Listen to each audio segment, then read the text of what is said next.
I paid for the entire luxury yacht trip and arrived early waiting for my son and the rest of the family before we set sail. Near the dock, I bought a homeless little girl a warm pastry and gave her $100. Suddenly, she grabbed my sleeve and asked, "Sir, are you getting on that boat?"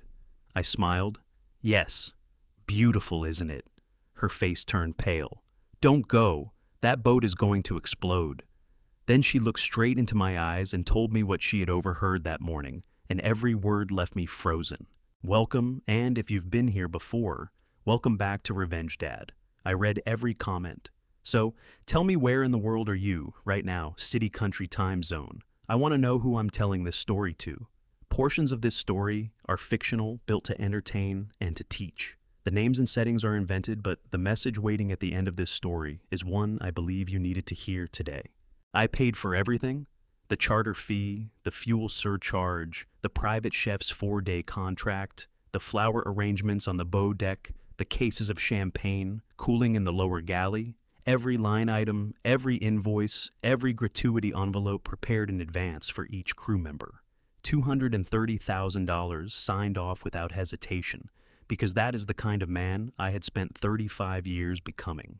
Standing at berth 87 that Friday afternoon, watching the crew of the Pacific Legacy make their final preparations, I told myself this was what it had all been for. The company, the contracts, the decades of 7-day weeks and red-eye flights and dinners eaten cold at my desk, while the rest of Los Angeles slept. My son Brandon used to joke that I had never truly left the office, that even on vacation I was mentally auditing something. He wasn't wrong, but today was supposed to be different. I was 62 years old. I had earned this. The Pacific Legacy was magnificent in the October light, 220 feet of white hull, antique decking, riding easy in her slip, while the afternoon sun turned the harbor water from gray-green to something closer to copper. Captain Torres, a compact, precise man who had been running charter yachts out of San Pedro for 20 years, stood at the top of the gangway with a clipboard reviewing his checklist for what I suspected was not the first time that afternoon. I understood the impulse completely. Diane and Brandon and Elena and the grandchildren were due to arrive in just under an hour. I had come early, as I always did, because arriving early meant you controlled the space before anyone else could fill it with their energy and their opinions and their agendas. I was standing near the dock's edge, hands in my jacket pockets, when I saw her.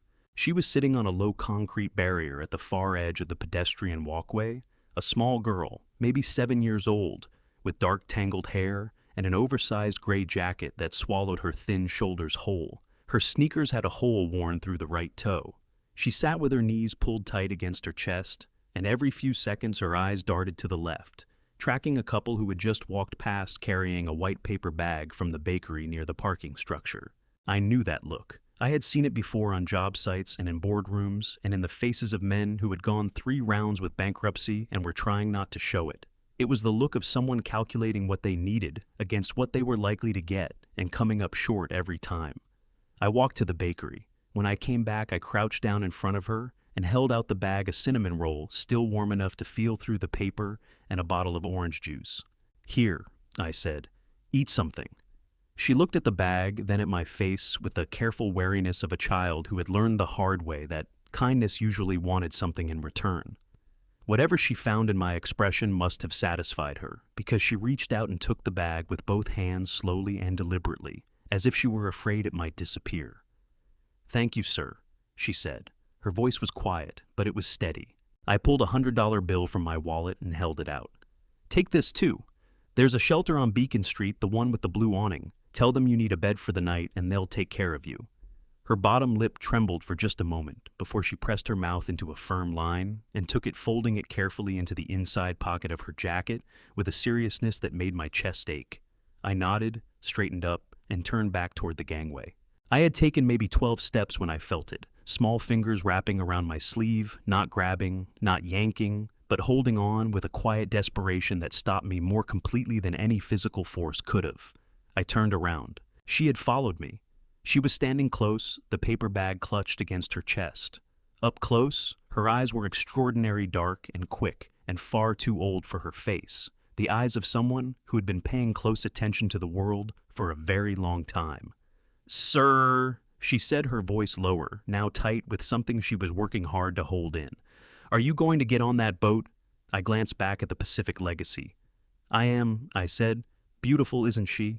Her grip on my sleeve tightened so hard I could feel her knuckles through the fabric.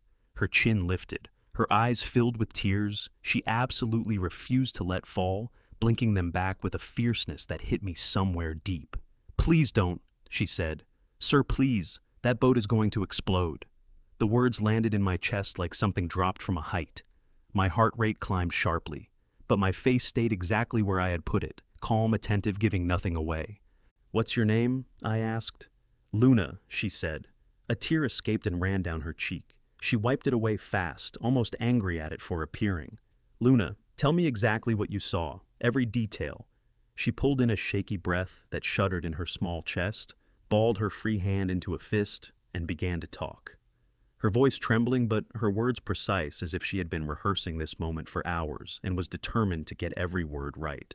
I was behind the warehouses this morning, looking for bottles. I saw two men in maintenance uniforms going into the technical area under the dock. I know the real workers here. They wave. These men didn't wave. They kept looking around like they were scared of being seen. She met my eyes directly. One of them held up a phone. On the screen it was a picture of you, sir. And he said, the sun is going to bring him down to the lower deck. One call and the whole thing is done. The harbor seemed to tilt beneath my feet. The sun. For 3 full seconds, I stood completely still, and behind my face, something enormous and terrible rearranged itself. Every conversation from the past 3 months replayed at once. Diane, asking about the life insurance beneficiary, her voice just a little too casual. Brandon pushing the board resolution across the desk, his pen already uncapped. I had noticed. I had filed it away. God help me, I had filed it away. You believe me, don't you? Luna's voice broke slightly on the last word. Sir, please say you believe me. I crouched down to her eye level and looked at her directly. I believe you, Luna, I said. And I meant it with every part of me. Behind us, tires on asphalt, a car door opening. Then Diane's voice bright and carrying across the dock. Richard, we're here. I did not turn around immediately. I held Luna's gaze one more second, making sure she could see that I was not going to pretend this conversation had not happened. Then I stood up, squared my shoulders, and turned to face my family. Diane looked exactly the way she always looked when she wanted something, radiant, effortless. Put together in a way that suggested no effort at all, cream-colored linen pants, a silk blouse the color of pale champagne. Her blonde hair swept back at the neck in a style that probably had a French name I would never remember. She was 54 years old, and she had never once in our 30 years of marriage walked into a room without making sure the room noticed. There you are, she said, arms opening as she crossed the dock toward me, her heels clicking against the concrete with purpose. I've been texting you for 20 minutes. She wrapped her arms around me and pressed a kiss against my cheek, and her perfume, something expensive that I had bought her for our anniversary 3 years ago, and she had been wearing ever since, filled my lungs. My arms went around her automatically. My chin rested on top of her head, the way it had 10,000 times before. But my eyes were moving. Brandon came through the dock gate 2 steps behind her, his sport coat open over a white shirt, one hand scrolling through his phone. He was 34 years old, and he had my height and his mother's ability to make everything look easy. He glanced up from the screen as he walked, and his eyes went not to me, not to Diane, not to the grandchildren spilling out of the back seat of the SUV behind him. They went straight to the yacht, just for a second, maybe less. But I had spent 35 years reading people across negotiating tables, and I did not miss it. His gaze moved to the Pacific Legacy the way a man's eyes move to a door he has been waiting to walk through, with the specific hungry focus of someone checking on a plan. My stomach dropped 6 inches. Brandon spread his arms wide as he reached me, pulling me into a hug that landed hard across my shoulders. She's incredible, right? Wait until you see the master stateroom. Elena sent me the photos the charter company uploaded, and it is something else. She's something, I agreed. Behind Brandon, Elena appeared, his wife, slim and dark-haired, carrying their youngest on her hip. She was a quiet woman, Elena, careful with her words in a way that I had always attributed to shyness. She met my eyes as she came through the gate, and something moved across her face, something quick and complicated that was gone before I could name it. And then she was smiling at me, the way she always smiled, pleasant and contained. Richard, she said. You look well. So do you, I said. Luna had moved back several feet, retreating toward the concrete barrier where I had first found her. She stood with the paper bag held against her chest, watching the new arrivals with the practiced stillness of a child who has learned to take up as little space as possible when adults she doesn't know are nearby. Diane noticed her. The warmth in Diane's expression didn't disappear exactly. It was more that it relocated, pulling back from her eyes while staying technically present on her mouth. Richard, she said, her voice dropping to the register she used when she found something distasteful but was committed to handling it gracefully. Who is that child? Her name is Luna, I said. I bought her something to eat. Diane's smile stayed perfectly in place. That's very kind of you, sweetheart. Should we let the dock staff know she's here? I'm sure they have a protocol for. She's fine where she is, I said. Something shifted in Diane's expression. She was too skilled to let it become anything visible, but I felt it a slight recalibration, the way a compass needle trembles when something magnetic passes close. Brandon had not looked at Luna at all.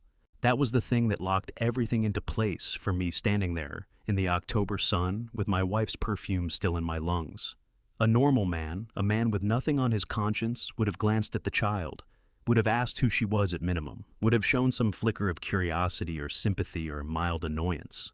Brandon showed none of those things. He simply did not look at her the way you deliberately do not look at something you already know about and have already decided is not your problem. My son had not been surprised to find a street child standing next to me on this dock. Because he had known I would be standing on this dock at this time, and he had known approximately what kind of man I was, and a street child near a generous man was not an unusual configuration. She was irrelevant to his plan. He had already moved on. Captain Torres says we're ready whenever we want to board, Brandon said, pulling out his phone again to check the time. His energy was high, slightly too high, now that I was calibrated for it. His movements had the barely contained quality of a man who has been waiting for something for a long time and can see the finish line. Tide's good for another 2 hours. If we leave now, we can anchor off the isthmus before sunset and the kids can swim. That sounds perfect, Diane said. She took my arm. Richard? The grandchildren were already running toward the gangway, my daughter-in-law's kids from her first marriage, 8 and 10 years old, vibrating with the particular excitement that boats produce in children. Captain Torres called out a cheerful warning about walking on deck, and they slowed to a theatrical crawl that fooled no one. Luna was still watching from her spot near the barrier. Her dark eyes moved from the gangway to my face and back again. Her lower lip was pressed tight between her teeth. She had the look of someone watching a car roll slowly toward a cliff, knowing they have already said everything they can say. I felt my heart clench so hard, it nearly stopped me breathing. I need a minute, I said. Diane's grip on my arm tightened. Richard, we're already running behind schedule. 1 minute, Diane. I kept my voice easy. I want to check something on my phone before we lose signal out on the water. Go ahead and get settled. I'll be right behind you. You and your phone, she said, but she released my arm. She turned toward the gangway with the smooth redirect of a woman who had learned when to push and when to pivot. Brandon didn't move. He stood where he was, 3 feet away from me, and for the first time since he'd walked through the gate, he looked at me directly. His expression was pleasant, his jaw was relaxed, his eyes were completely deliberately calm in the way eyes are when someone is working to make them that way. Everything okay, Dad? He said. Everything's fine, I said. Go help Elena with the kids. He held my gaze for 1 beat longer than necessary. Then he smiled my smile, the one I had apparently passed on to him, and turned and walked up the gangway. I waited until his footsteps faded across the deck above. Then I crossed the dock to where Luna was standing. She looked up at me with an expression caught somewhere between hope and dread, her small hands gripping the paper bag so tightly I could hear the paper crinkling. You're not getting on, she said. It wasn't a question. She said it the way you say something when you need it to be true badly enough, but that saying it out loud feels like a way of making it so. Not today, I said quietly. But I need you to listen to me carefully, Luna, because what I'm about to do is going to cause a problem, and I need you to stay close and stay calm. Can you do that? Her chin wobbled. Her eyes went bright with tears that she blinked back hard, her whole small face tightening with the effort of holding herself together. Yes, she said. Her voice only broke on the one syllable, just slightly. Yes, sir, I can do that. I pulled out my phone, and I began to build the lie that would keep us both alive. I stared at my phone screen and made my face do something it had not done in 35 years of business. I made it look scared, not the controlled, managed concern I allowed myself in difficult board meetings. Real fear, jaw, tight eyes, sharp, the particular expression of a man who has just read something that is about to cost him everything. I had seen that face on other men enough times to know exactly how it looked. I put it on like a coat and walked back toward the gangway. "Brandon," I called out. He appeared at the top of the gangway almost immediately, which told me he had been watching. "What's wrong?" "The Pacific account," I said, holding up my phone. "Martinez just flagged it. The funds transferred didn't clear something about a compliance hold on the receiving end. If I don't get Marcus on the phone in the next 40 minutes, we lose the whole settlement."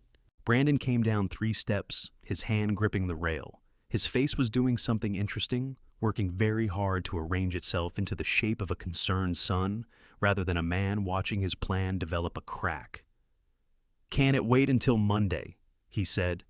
"Dad, we're literally about to cast off." 40 minutes, Brandon." I kept my voice flat and firm. $94 million. It cannot wait until Monday." Diane appeared behind him on the gangway, her hand on his shoulder. Her eyes moved between my face and my phone, with the rapid calculation of a woman running numbers in her head.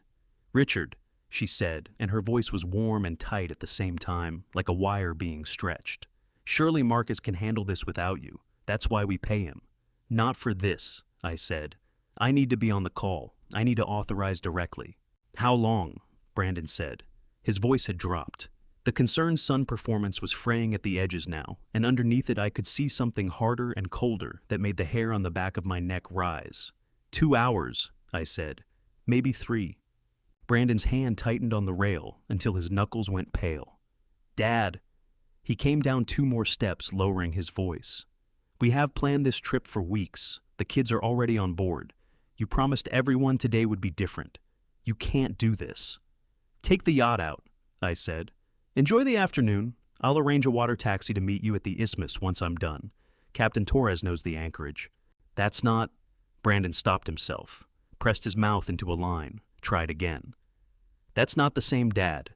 This trip was supposed to be about family, about you stepping back, about showing everyone that you trust me to run things."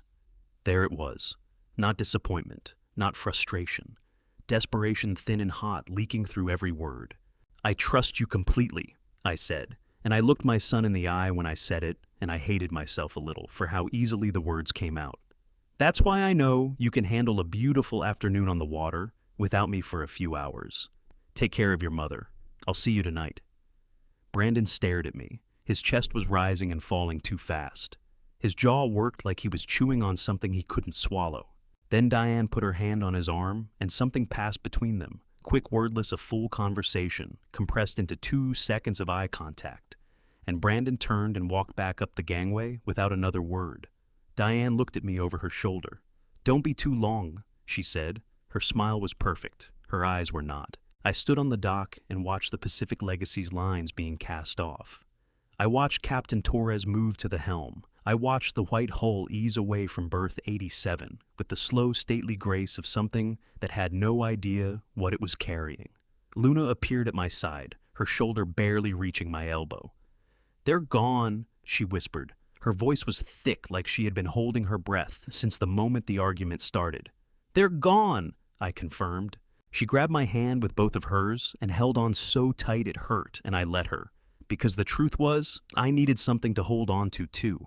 I dialed Frank Morrow's number. He picked up on the second ring. "Frank," I said, "I need you, right now." Frank Morrow picked up on the second ring, the way he always did, like he had been expecting the call and was simply waiting for you to get around to making it. "Richard." His voice was low and even.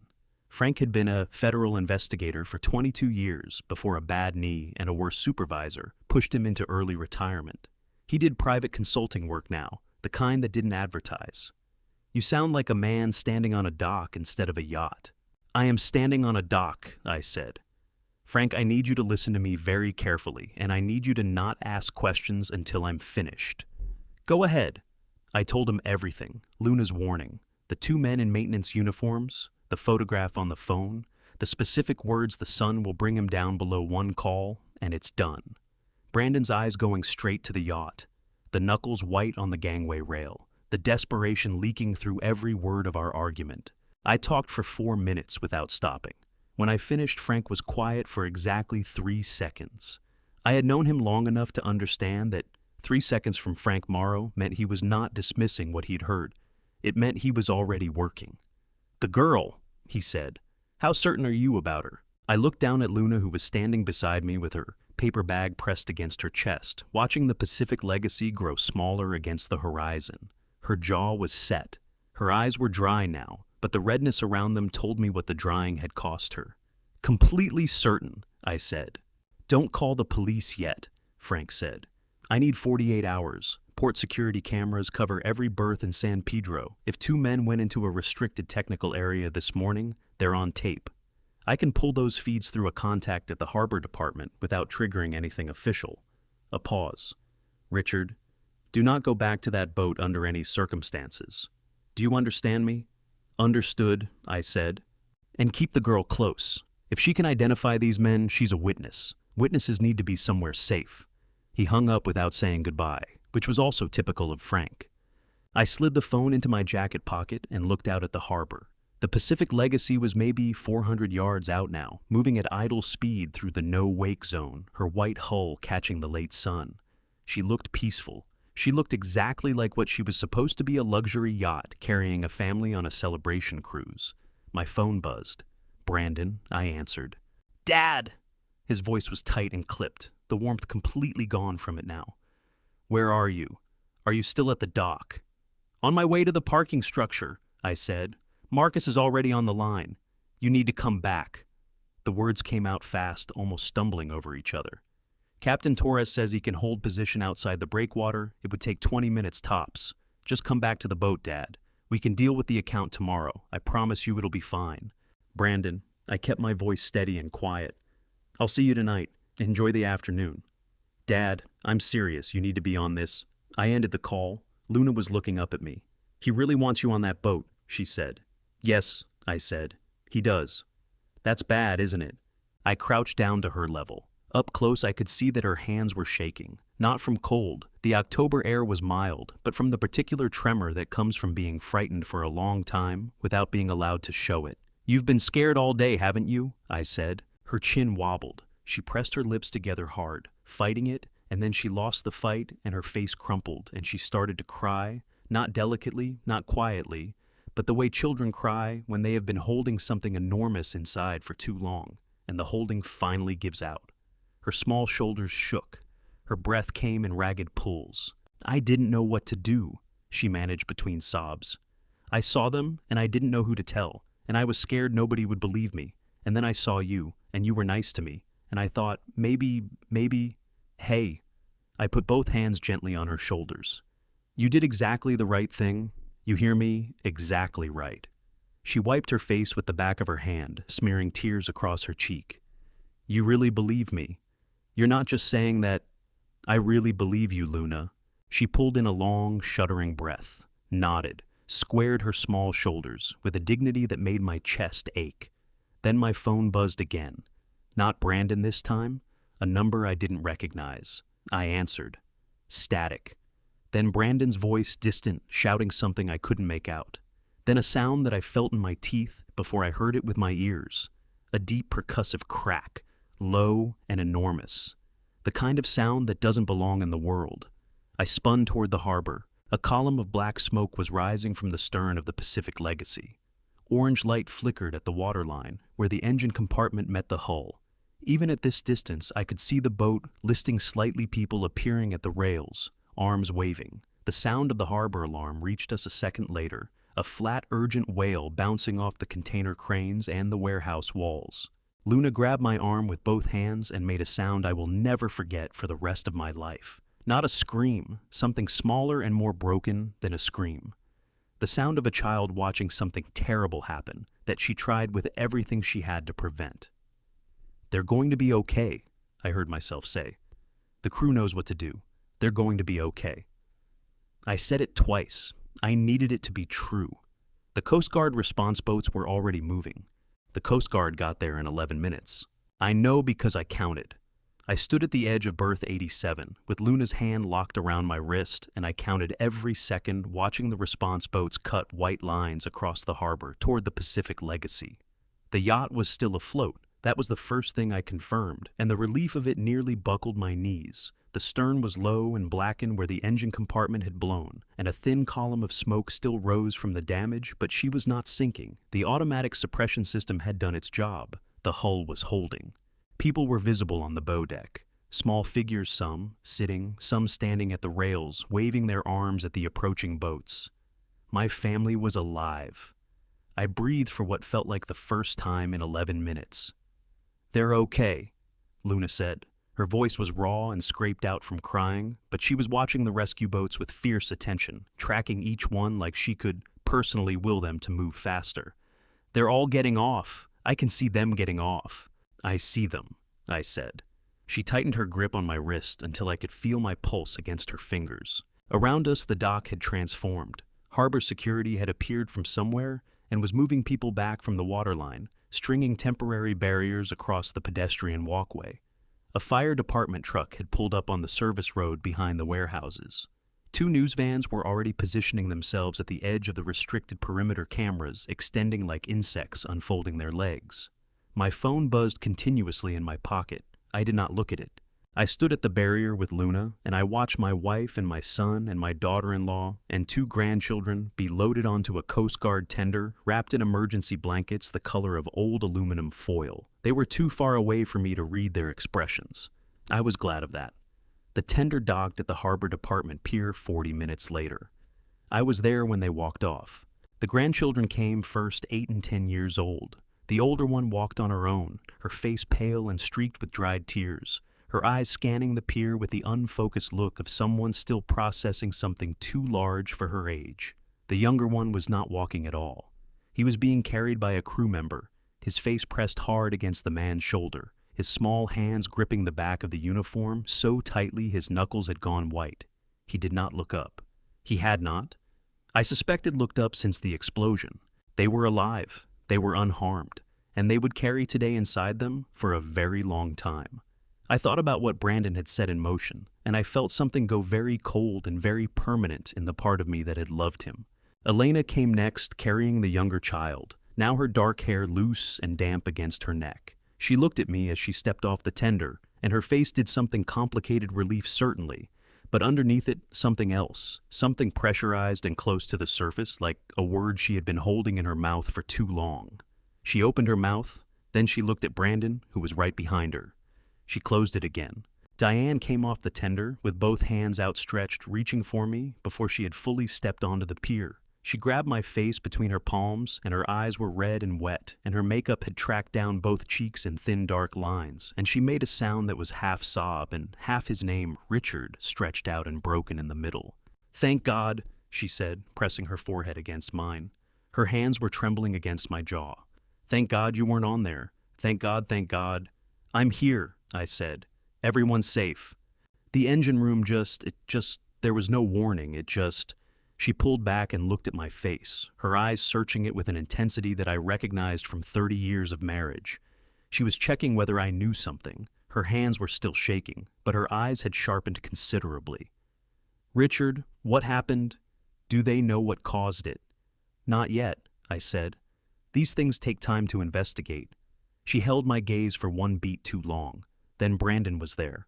He looked worse than Diane. His sport coat was gone, his white shirt had a dark smear across the shoulder, and his hair was pushed back from his forehead in a way that made him look suddenly younger, suddenly more like the boy he used to be. His eyes found mine immediately, and for one unguarded second I saw everything he was feeling laid out plainly across his face.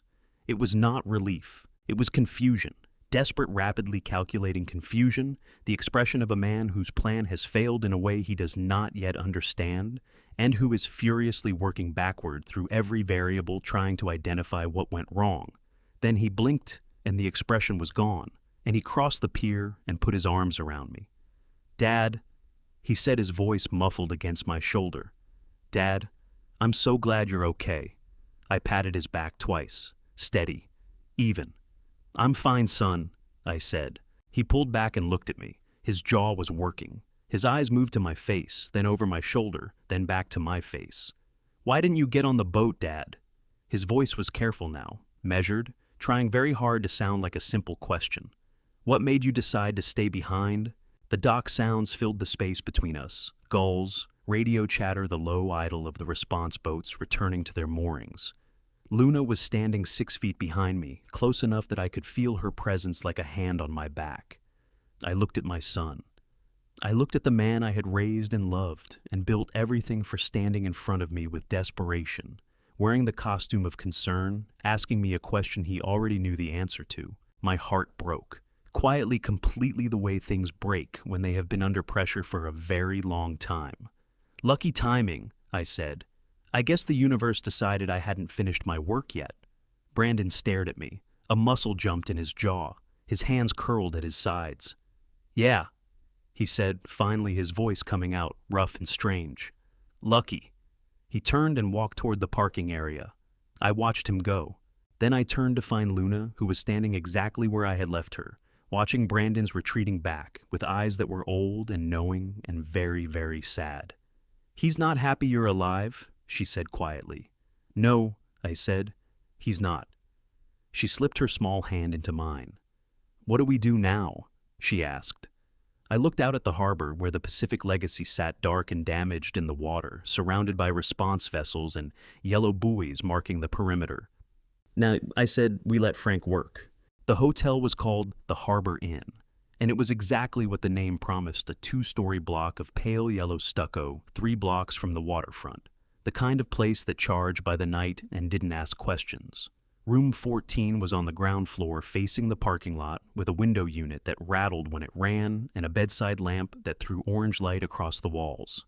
It was the safest place I could think of on 20 minutes' notice. I had told Diane I needed to make calls and would be home late. She had accepted this with a smoothness that told me she had already decided not to push, not tonight. Not with the harbor police still on the scene and reporters calling both our phones every 4 minutes. Brandon had said nothing at all. He had gotten into the car with Elena and the grandchildren and driven away without looking back at me once. I had watched his taillights disappear and felt something in my chest go very quiet and very cold. Now, I sat in the single chair by the window in room 14, and Luna sat cross-legged on the edge of the bed with a turkey sandwich in her lap and a carton of chocolate milk on the nightstand, and I said, "Tell me everything again, from the beginning, every detail you remember, no matter how small." She chewed, swallowed, wiped her mouth with the back of her hand. "The man with the scar," she said. "That's how I noticed them first. He had a scar on his chin right here." She touched her own chin with one finger. "Like a crescent. Old, not new, and he was tall. Really tall, taller than you. The other one was shorter and heavy with a tattoo on his right forearm. I couldn't see what it was exactly, but it was dark blue, and it went from his wrist almost to his elbow. I was writing in the notes app on my phone. What time was this? Early, before the breakfast cart comes out at the harbor, so before 7 in the morning. She took another bite of her sandwich, thinking while she chewed. They had a bag, one of those long duffel bags, black, the kind that zips all the way open on top. The tall one carried it. It was heavy, I could tell by the way his shoulder pulled down on that side. Which area did they go into? The maintenance accessed the door on the north side of berth 87, the one with the yellow stripe on it. She looked at me steadily. "It's supposed to be locked. I've never seen it open before. But they had a card, one of those key card things, and it opened right away. A key card that worked, which meant either a stolen credential or a manufactured one. Either way, someone with resources and planning had put this together." "The phone," I said. "Tell me about the phone again." Luna set her sandwich down on the wrapper and pulled her knees up to her chest. Her expression shifted, still serious, but with something raw underneath it, now something that had been waiting all day to be let out. "The tall one took it out of his breast pocket," she said. "It was a regular phone, nothing special. He unlocked it and held it up so the other man could see the screen. And the other man nodded, like, yes, that's him." She paused. "Your picture, sir. It looked like it was taken from far away, like someone had photographed you without you knowing. You were wearing a gray suit and you were getting out of a car." My gray suit. I had worn it to the Maritime Association luncheon 3 weeks ago. Someone had been watching me for at least 3 weeks. And then, Luna continued, her voice dropping slightly. The tall one said, the sun is going to bring him down to the lower deck. One call, and the whole thing is done. And the other man said, what about the rest of them? And the tall one said, she stopped. Her jaw tightened. She pressed her lips together hard. Luna, I said gently. What did he say? She looked up at me. Her eyes were bright and wet and furious, not frightened anymore. Furious in the way that children sometimes are when they encounter something so wrong that their whole system rejects it like a foreign body. He said, they'll be on the deck. The charge is placed below the waterline in the engine compartment. Contain blast. The old man goes, and nobody else has to know anything happened. Her voice broke on the last 3 words, and she pressed the back of her hand against her mouth hard, holding it together. That's what he called you, the old man. Like you were just a, hey. I moved from the chair to the edge of the bed and sat beside her. Look at me. She looked at me, tears running freely down both cheeks now, not fighting them this time. You stopped it, I said. Whatever they called me, whatever they planned, you stopped it. A 7-year-old girl stopped it. Do you understand how remarkable that is? I was so scared nobody would believe me, she said, her voice thick and unsteady. I walked around the dock for 2 hours trying to figure out what to do, and I almost didn't say anything because I thought you would think I was making it up for money or something, and Luna. And then you were so nice to me with the bread and the money, and I thought maybe this one will listen. Luna. I put my hand over both of hers, which were twisted together in her lap, knuckles white. I listened, and you were right to tell me. And because you told me my grandchildren are going to sleep in their own beds tonight instead of... I stopped, took a breath. Instead of something I don't want to think about. She stared at me for a long moment, then something in her face gave way completely, not into crying, but into something quieter and more exhausted than crying, the expression of a person who has been carrying something very heavy for a very long time and has finally been allowed to put it down. My dad, she said. He used to say that if you see something wrong, you have to say something, even if nobody listens, even if it costs you. She paused. He said, good people don't get to be quiet. My phone buzzed on the nightstand. Frank. I picked it up immediately. Tell me, I said. I've got the camera feeds from this morning, Frank said, and his voice had the particular quality it always got when he had found something not excited but very, very focused, like a lens being adjusted until an image sharpens. 2 men. North Maintenance Access, berth 87, 6:47 a.m. Richard, one of them has a scar on his chin. Clear as day on the timestamp footage. I looked at Luna. She was watching my face, reading it the way she read everything carefully, completely missing nothing. Frank, I said, we need to talk about a man named Brandon Calloway. A pause. Yeah, Frank said quietly. I was afraid you were going to say that. Frank called at 7:19 the next morning. I had not slept. I had sat in the chair by the rattling window unit in room 14 until Luna's breathing evened out and deepened, and then I had sat there for another 4 hours watching the parking lot and thinking about my son. About the way Brandon had looked at that yacht when he stepped off the SUV. About the way his knuckles had gone white on the gangway rail. About the way he had said, you need to be on this boat with that specific pressurized urgency that I had been filing away for 3 months without letting myself name what I was filing. I had built a company from nothing. I had read 1,000 men across 1,000 tables, and I had spent 3 months telling myself I was being paranoid about my own son. When the phone buzzed, I picked it up before the first ring finished. Talk to me, I said. The 2 men on the footage are not port employees. Frank said no preamble, no greeting. That was Frank. He treated phone calls the way good mechanics treated engines, no unnecessary parts. The keycard they use belongs to a company called Pacific Rim Maintenance Solutions. LLC dissolved 6 months ago. Business address was a mail forwarding service in Torrance. Whoever set this up burned the company after they were done with it. The car, I said, rental, booked under a name that doesn't match any valid California ID. But the deposit was paid by wire transfer. A pause, the kind Frank used for effect, which meant what was coming next mattered. Richard the wire originated from a business account, an account belonging to a holding company called BCG Capital Management. The room felt like it tilted 2 degrees. BCG, I said. Brandon Christopher Galloway, Frank said. I checked the Secretary of State filings this morning. BCG Capital Management was incorporated 14 months ago.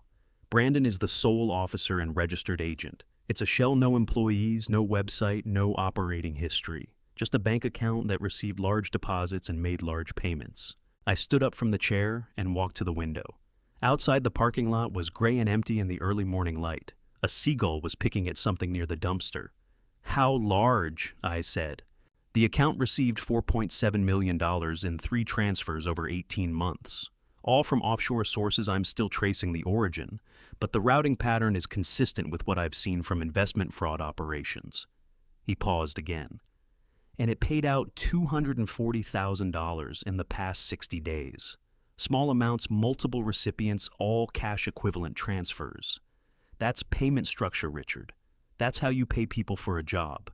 My hand tightened on the phone until the casing creaked. He lost the $4.7 million, I said. It was not a question. I could see the shape of it now, the outline of something I should have seen months ago pressing itself against the inside of my chest, like a hand pushing through fabric. Every indication points that way. The account balance is currently $11,000. Frank's voice was even and careful the way it got when he was delivering news he knew would hurt. Richard, I think your son got pulled into something bad, an investment that went sideways, or something that was designed to go sideways from the start. And whoever he owes money to, he owes them a great deal of it. I thought about the calls Brandon had been taking outside away from the house.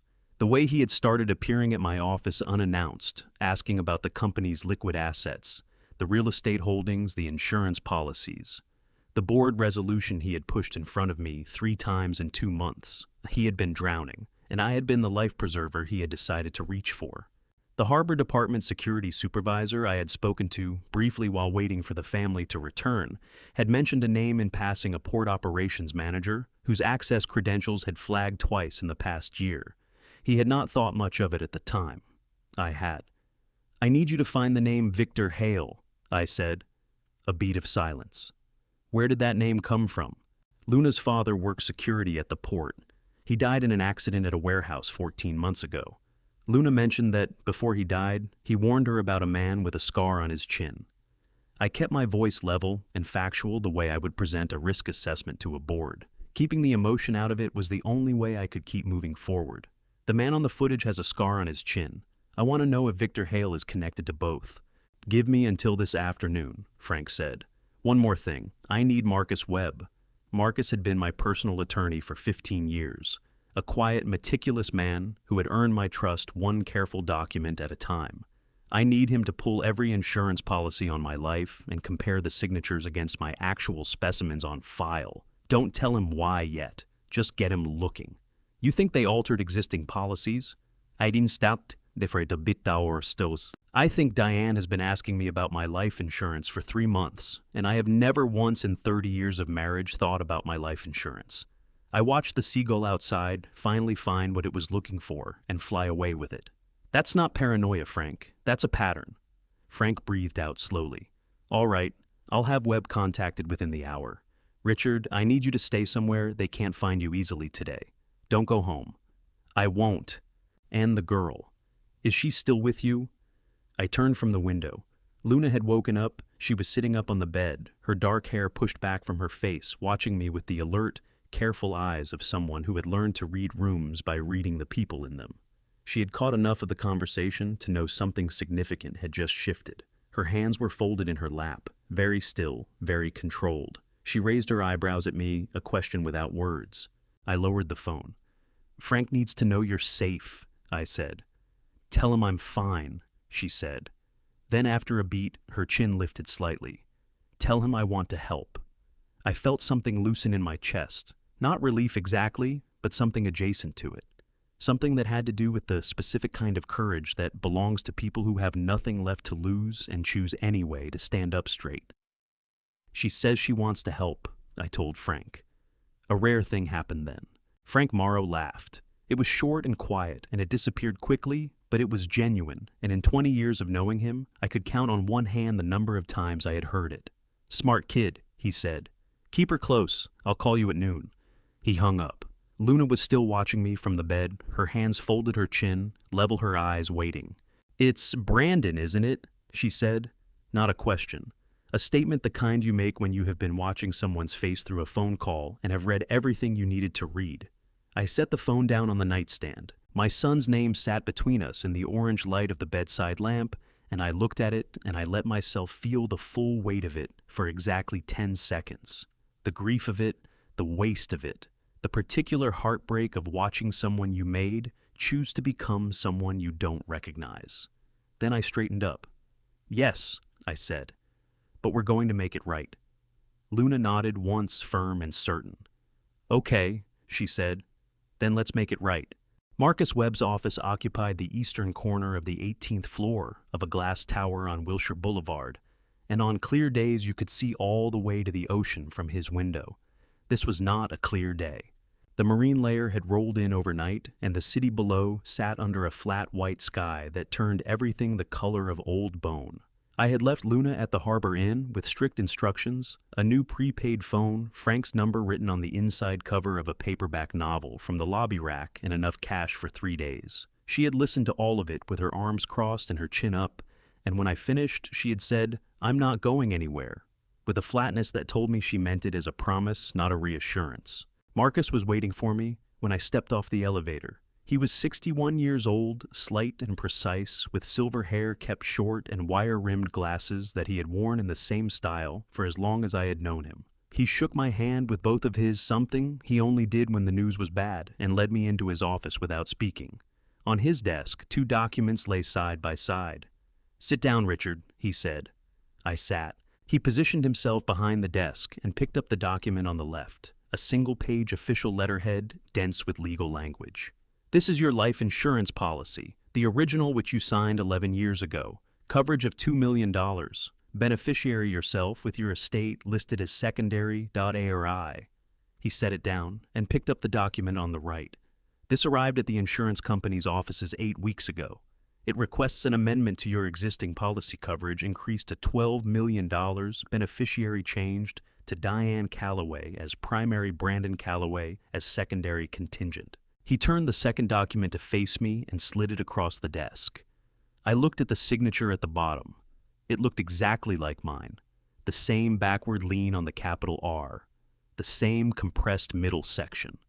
The same trailing line on the Y of Calloway that I had been making since I was 20 years old. My stomach turned over slowly, like something large rotating in deep water. "That's not my signature," I said. Marcus took his glasses off and set them on the desk with the deliberate care of a man who needed a moment. "I know," he said. "I've had your signature on file for 15 years, Richard. I know it the way I know my own. Whoever did this was very good, they practiced. But there are 4 points of variance that would not survive forensic handwriting analysis." He tapped the document with one finger.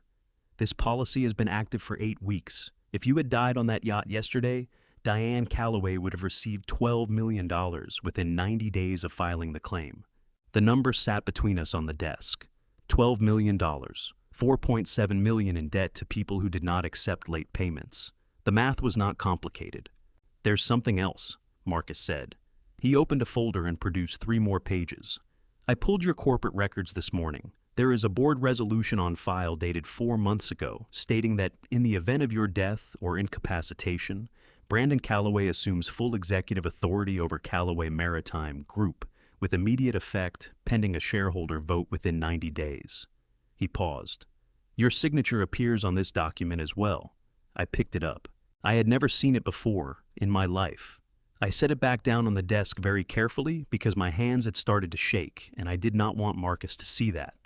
I pressed them flat against my thighs under the desk and breathed through it until the shaking stopped. "Richard," Marcus leaned forward. His eyes behind the wire-rimmed glasses were troubled and direct. "I have to ask you something, and I need you to answer me honestly. Did you have any knowledge of either of these documents before today?" "None," I said. He nodded slowly. "Then someone with access to your signature, someone who has observed it closely and repeatedly over a long period of time, created both of these. The insurance amendment and the board resolution were both notarized by the same notary. A woman named Patricia Delgado, operating out of an office in Culver City. I've already sent someone to verify her credentials and determine who retained her services." My phone buzzed. A number I didn't recognize. I almost let it go to voicemail. Then something made me answer. Mr. Calloway. A woman's voice low, controlled with the careful diction of someone who had rehearsed what they were about to say. My name is Sandra Cole. I'm the Chief Financial Officer at Callaway Maritime. Frank Morrow gave me this number. He said you needed to know some things and that it was safe to call. I sat up straight. Ms. Cole, go ahead. I heard her take a breath that shook slightly on the intake. I've been with your company for 9 years, she said. 3 years ago, I identified irregularities in the operational accounts. Funds being moved between subsidiaries and patterns that didn't correspond to any legitimate business activity. Small amounts at first, 50,000 here, 80,000 there, then larger. I prepared a report and I brought it to Brandon. She stopped. What did he do? I asked, though I already knew. He called me into his office and he closed the door, she said, and now her voice was tight and unsteady, stretched thin over something she had been holding for a long time. He told me the movements were authorized restructuring activity that hadn't been properly documented yet. He told me to update the records to reflect that, and then he told me, she stopped again. He told me that if I ever raised the issue again through any channel, internal or external, he would make sure I never worked in financial services again. He said he had relationships with every major firm in Los Angeles, and he would use every one of them. My jaw was aching. I realized I had been clenching it for the past 2 minutes. Ms. Cole, I said carefully, did you keep records? Another shaky breath. Then, I kept everything, every transaction report, every internal transfer record, every email. I have it all on an encrypted drive at my home. 3 years of it. A pause. Mr. Calloway, I am so sorry. I should have come to you directly. I should have gone to the authorities. I told myself I was protecting my family, protecting my career, and Her voice broke. She pulled it back together with visible effort even over the phone. I kept telling myself it would stop, that it wasn't my problem, but it didn't stop. And yesterday when I heard what happened to your boat, Ms. Cole, I kept my voice steady and warm because she needed that right now, more than she needed anything else. You're calling now? That's what matters. Can you bring the drive to a location I specify today? Yes, she said immediately, like she had been waiting months for someone to ask. Yes, I can do that. I looked across the desk at Marcus, who had been listening to the entire exchange with his hands folded and his expression carefully neutral. When I hung up, he looked at me over his glasses. How deep does this go? He said. I thought about Brandon's face on the pier, about the wire transfer to BCG Capital Management, about $12 million in insurance coverage that I had never agreed to carry. Deep enough, I said. Marcus, I need you to contact Detective Ray Okafor at LAPD. Tell him Richard Calloway has evidence of insurance fraud forgery and corporate theft, and that I am requesting a meeting at a location of his choosing, not the precinct, somewhere private. Marcus was already reaching for his phone. And Marcus, I added, tell him to come alone. Before I show you what was inside that drive comment, the word truth right now, so I know you're still with me. Because what James Ray has left behind in that locker is going to change everything you thought you understood about this story. A reminder, this story contains fictional elements woven in for storytelling purposes. If that's not your preference, no hard feelings. You're free to step away now. The days between Sunday and Thursday moved, the way days move when you are building a case against your own family, slowly, and with the particular heaviness of something you cannot put down and cannot carry comfortably. Frank spent Monday and Tuesday working through Sandra Cole's encrypted drive, cross-referencing 3 years of internal transfer records against Callaway Maritime's legitimate operational accounts.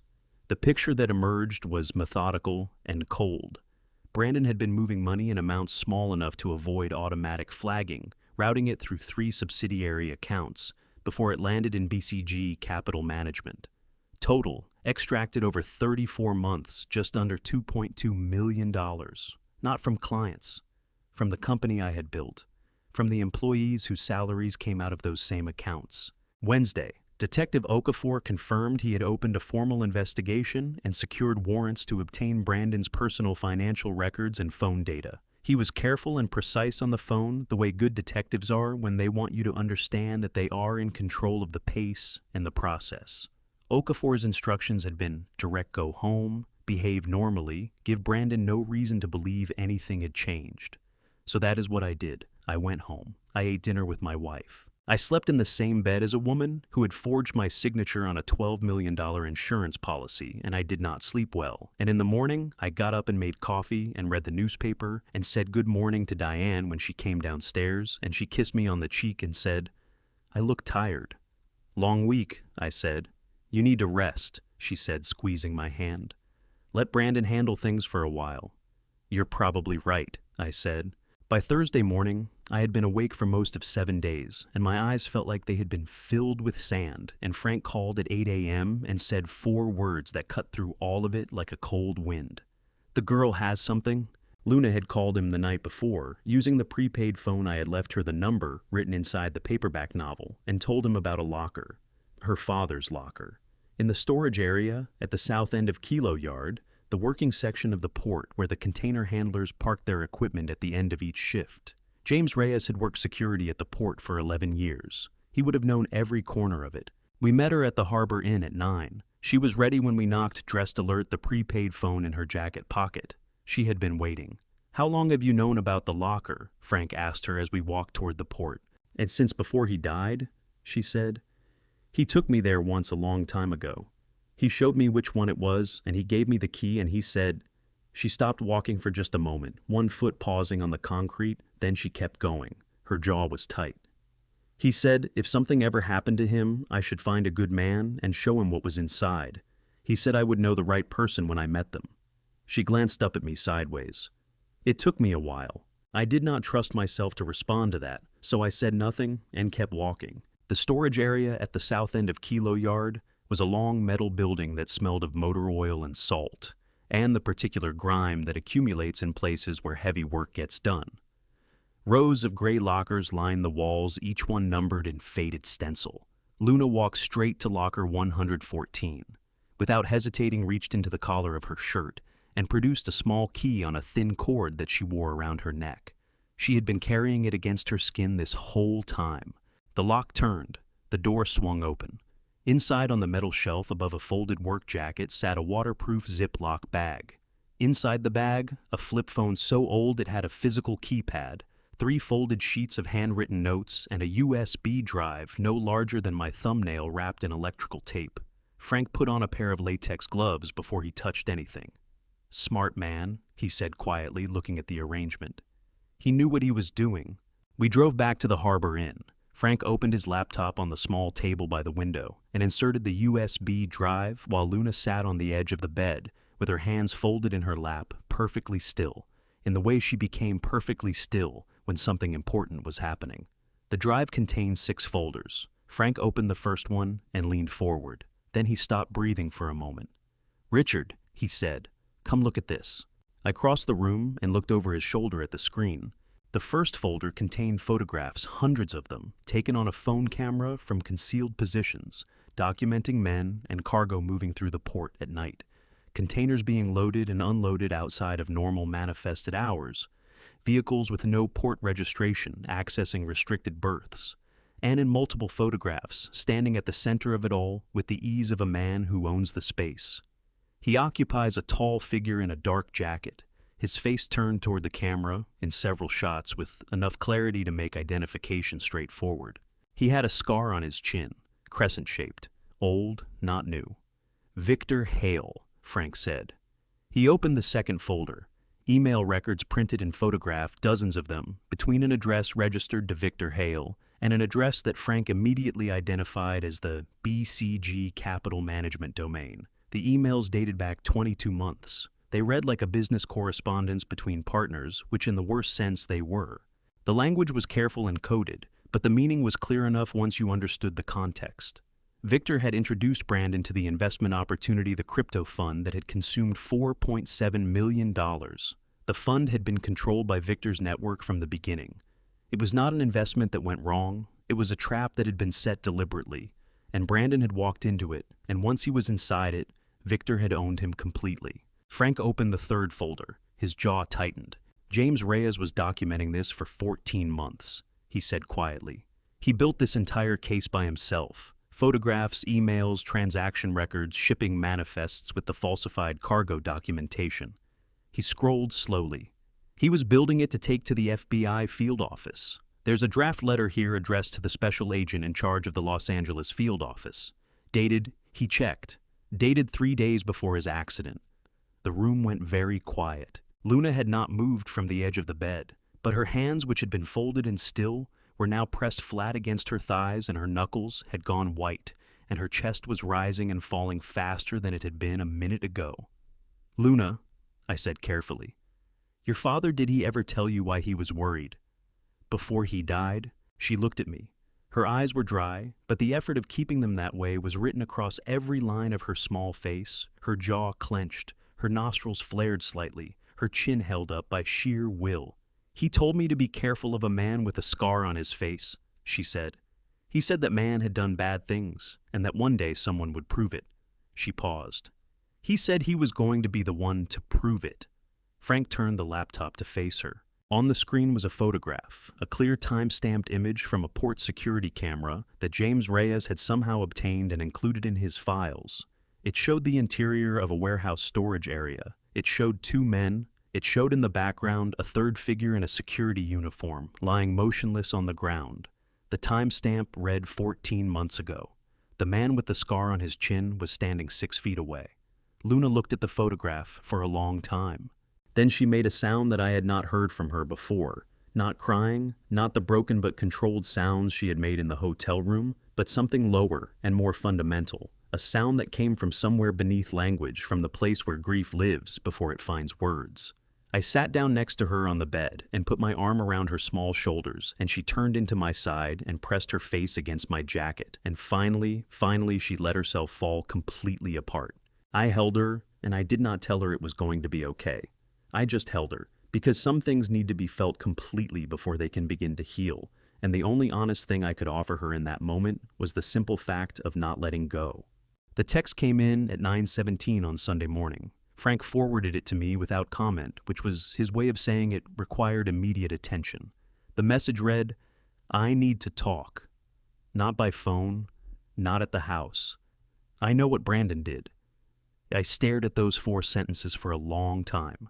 Elena. I had been thinking about her since the pier, about the way she had opened her mouth when she stepped off the Coast Guard tender, and then looked at Brandon and closed it again. About the particular quality of her silence during the argument at the gangway, how she had stood perfectly still and looked at the ground while her husband pressured his father to board a boat that was going to explode. There are different kinds of silence. The silence of someone who has nothing to say, and the silence of someone who has too much to say and no safe place to put it. Elena's had been the second kind. We met her at a coffee shop in a small strip mall on Hawthorne Boulevard, 3 miles from the house she shared with Brandon in Palos Verdes. It was the kind of place with mismatched chairs and a handwritten menu on a chalkboard, the kind that would not attract anyone from their social circle on a Sunday morning. She was already there when Frank and I arrived, sitting at a corner table with a cup of coffee. She hadn't touched her dark hair pulled back, wearing a gray sweatshirt and no makeup, which was the first time I had ever seen her without it. She looked exhausted. She looked like someone who had not slept in 5 days, which made 2 of us. When she saw me come through the door, her eyes went red immediately, and she pressed her hand flat over her mouth and breathed through it for a moment before she pulled herself straight. She was not going to cry in front of me. I could see that she had decided it before we arrived, had probably rehearsed this entire conversation in her head on the drive over, and falling apart was not part of the plan. "Richard," she said, "I am so sorry." I sat down across from her. Frank took the chair to my left, angled slightly away, giving her space without removing his attention. "Tell me what you know, Elena," I said. "From the beginning." She wrapped both hands around her coffee cup, not drinking, just holding like she needed something to anchor herself to. 6 weeks ago," she said. "Brandon got a call while we were having dinner. He took it in the garage. He always took certain calls in the garage with the door closed. I had stopped asking about them months before because every time I asked, he told me it was business and that I wouldn't understand." Her jaw tightened. "That night I followed him. I stood outside the door and I listened." "What did you hear?" "He was talking to someone. I didn't know who then, but from the context, it was clear it was the person he owed money to." She paused and her throat moved as she swallowed. Brandon said, and I remember this exactly because I stood outside that door and repeated it to myself. The entire drive to this coffee shop this morning, he said, the old man goes down to the engine room at 4:35. You make the call the second he's inside. Everyone else stays on the deck. And the other voice said, and afterward. And Brandon said, her voice cracked down the middle. She pressed her lips together hard, held it for 3 seconds, then pushed through. Brandon said, afterward I handle the paperwork and you get your money. Everybody wins. The coffee shop around us continued its Sunday morning business. Espresso machines, hissing someone's child, laughing at the next table, the soft scrape of chairs on concrete. Ordinary sounds from a world that had no idea what was being said in the corner. Frank's pen moved steadily across his notepad. Why didn't you go to the police? I asked. My voice came out more gentle than I expected, given what she had just told me. Elena flinched like I had raised my hand. Because I was terrified, she said, and the word came out raw and unvarnished, no performance in it at all. I had 2 children in that house. Brandon had never hurt me, had never threatened me, but I had just heard him arrange to have his father killed over a phone call in the garage, and I didn't know what he would do if he found out I knew. I didn't know how far it went. I didn't know who else was involved. She shook her head, and her eyes filled and spilled over, despite everything she had promised herself. I told myself he wouldn't go through with it. I told myself he would find another way. I kept telling myself that, right up until I was standing on that Coast Guard boat watching the engine compartment burn. She wiped her face with the back of her hand, fast and angry at herself for the tears. When I stepped off the tender and saw you standing on the pier, she said, looking at me directly, alive, just standing there, I couldn't breathe. I actually couldn't breathe for a moment. And then Brandon walked up behind me, and the first thing he said, the very first thing before, he even asked if the children were all right, was, "Where's Dad? Is he here? Did he come back to the boat?" Her voice dropped. That was when I knew I couldn't stay quiet anymore. Whatever happened to me, whatever Brandon did when he found out I couldn't let you not know what I knew. I leaned forward and put my hand over hers on the coffee cup. "Elena," I said, "are you willing to make a formal statement to a detective to put what you just told me on record officially as a witness?" She did not hesitate. "Yes," she said. "Whatever you need, whatever it takes. You understand that when this moves forward, Brandon will know you spoke to us."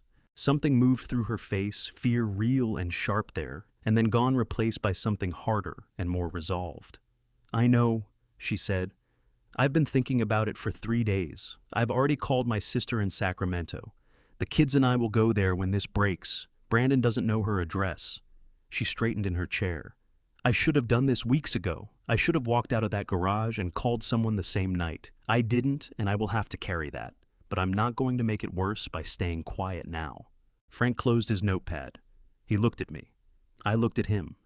Neither of us needed to say what we were both thinking, that Elena Voss had just handed us the keystone of the entire case. Sandra Cole's financial records established the fraud. The USB established Victor Hale and the broader criminal network. Marcus Webb's document analysis established the forgery. But Elena had given us Brandon's own words spoken in his own voice, describing his own plan.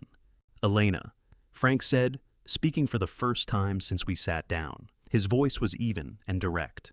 "I'm going to connect you with Detective Okafor at LAPD today. He'll take your statement in a location of your choosing, not a police station, somewhere you feel safe. He'll also advise you on what to expect in the coming days so there are no surprises." He paused.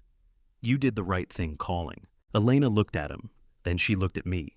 Her eyes were still wet, but her jaw was set and her shoulders were back, and she looked, despite everything, like someone who had made a decision she could live with. "Richard," she said, "I want you to know something. Brandon talked about you constantly when we first got together. Every story he told, everything he was proud of you were in it. He used to say he wanted to be the kind of man you were when he grew up." She stopped. Her voice thickened.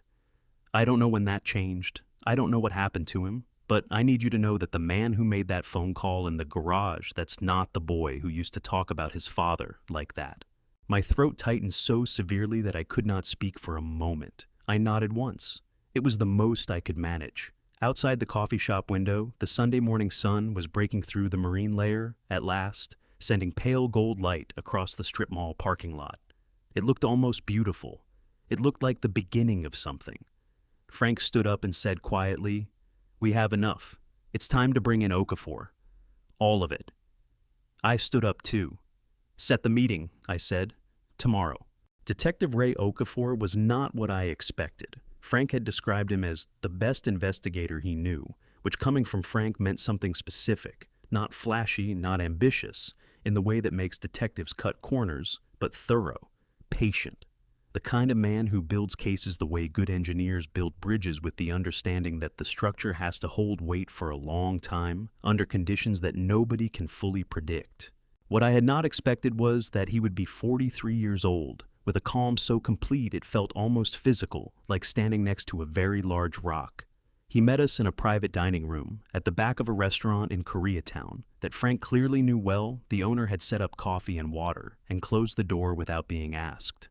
Okafor was already seated when we arrived. He had a yellow legal pad and a pen, no laptop, no recorder running visibly, which told me he already had permission to be here from people above him and did not need to document his own movements. He shook my hand once firmly and said, "Mr. Calloway, I've been following this since Marcus Webb called Monday morning.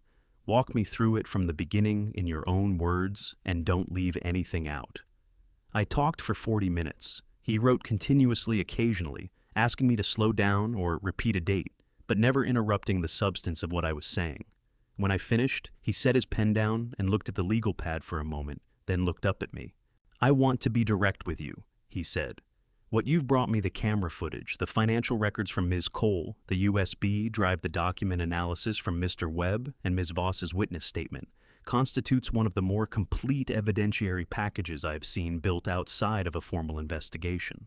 Your friend Mr. Morrow is clearly very good at what he does." "He is," I said.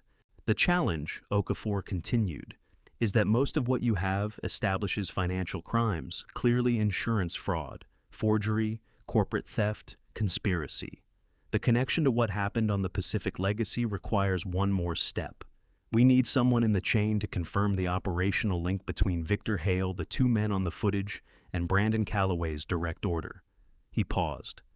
"We already have warrants for Victor Hale's communications and financial records. My colleagues in the FBI's Organized Crime Unit have been building a case against his port operation for 14 months. Your evidence accelerates their timeline considerably. But, to close the loop on the attempted murder charge, we need Brandon to confirm his own role."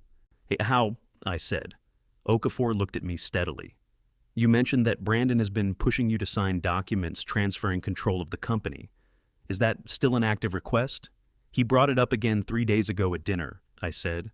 "I told him we'd do it properly in front of the full board." "Good." Okafor picked up his pen again. "Here is what I'm proposing. You contact Brandon today and confirm a board meeting for Friday morning. Full board, your attorney, present the complete formality of a legitimate transfer proceeding. Brandon will attend because he has every reason to believe this is the moment he has been working toward." He paused. "Because this case involves an active federal investigation into Victor Hale's port operation, which falls under FBI jurisdiction, we have obtained an emergency surveillance warrant from the federal court. This is standard procedure in cases where organized crime overlaps with state-level charges. What this means practically is that our technical team will place authorized recording equipment in the boardroom before Friday morning. Everything captured will be admissible in federal court. You won't need to carry anything, Richard. The room itself will be the witness." "And during the meeting," I asked. "During the meeting," Okafor said, "you will ask him one question that only the person who ordered the bomb can answer correctly. His response, whatever it is, will be captured on the recording and will be admissible in federal court." He met my eyes. "While that meeting is taking place, a separate team will execute arrest warrants on Victor Hale and the two men identified from the port footage. Everything happens simultaneously so that no one in the network has time to contact anyone else." Frank leaned back in his chair. "It's clean," he said. "If it holds." "It will hold," Okafor said with the quiet certainty of someone who has done this before. He turned back to me. "Mr. Calloway, I have to ask you something, and I need you to answer honestly. Can you sit across a boardroom table from your son on Friday morning and perform the role of a man who knows nothing?" I thought about the dinners I had eaten with Diane this week, about the morning coffee and the newspaper and the good morning kiss on the cheek. About watching my wife pour orange juice with hands that had signed a $12 million death warrant in my name. Yes, I said. Okafor nodded slowly. One more thing. The girl Luna Reyes. She is a material witness in both this case and the federal investigation into Victor Hale's port operation. Her father's USB drive is now evidence in a federal case. She needs to be in protective custody or in a location that LAPD can account for until the arrests are complete. She's been at the Harbor Inn, I said. Room 14. I'll arrange for an officer to be posted outside her room starting tonight. Okafor closed his legal pad and capped his pen. Mr. Calloway, I want to say something that is outside the formal scope of this conversation. What your son and your wife planned to do to you was methodical, calculated, and very nearly successful. The only reason it failed is because a 7-year-old child who had every reason in the world to walk past you without saying a word chose instead to tell you the truth. My throat tightened. I know, I said. Whatever happens in that boardroom Friday, and whatever comes after that child's father died trying to build the case that you are about to close, she deserves to know that the work he did mattered. He paused. I thought you should hear someone say that out loud. I did not trust my voice for a moment. Frank saved me the trouble of finding it. We'll make sure she knows, he said. Okafor stood, shook our hands, and left without fanfare. No lingering, no dramatic exit. Just a man with a legal pad full of notes and a great deal of work to do before Friday morning. When the door closed, Frank poured himself more coffee and looked at me across the table. How are you holding up? He said. It was the first time he had asked me that in 12 days. I thought about it seriously the way the question deserved. I don't know yet, I said. Ask me Saturday. Frank nodded. He understood that kind of answer, the kind that means I am keeping myself together with both hands, and I will assess the damage when I am allowed to let go. He raised his coffee cup. Friday, he said. I raised mine. Friday, I said.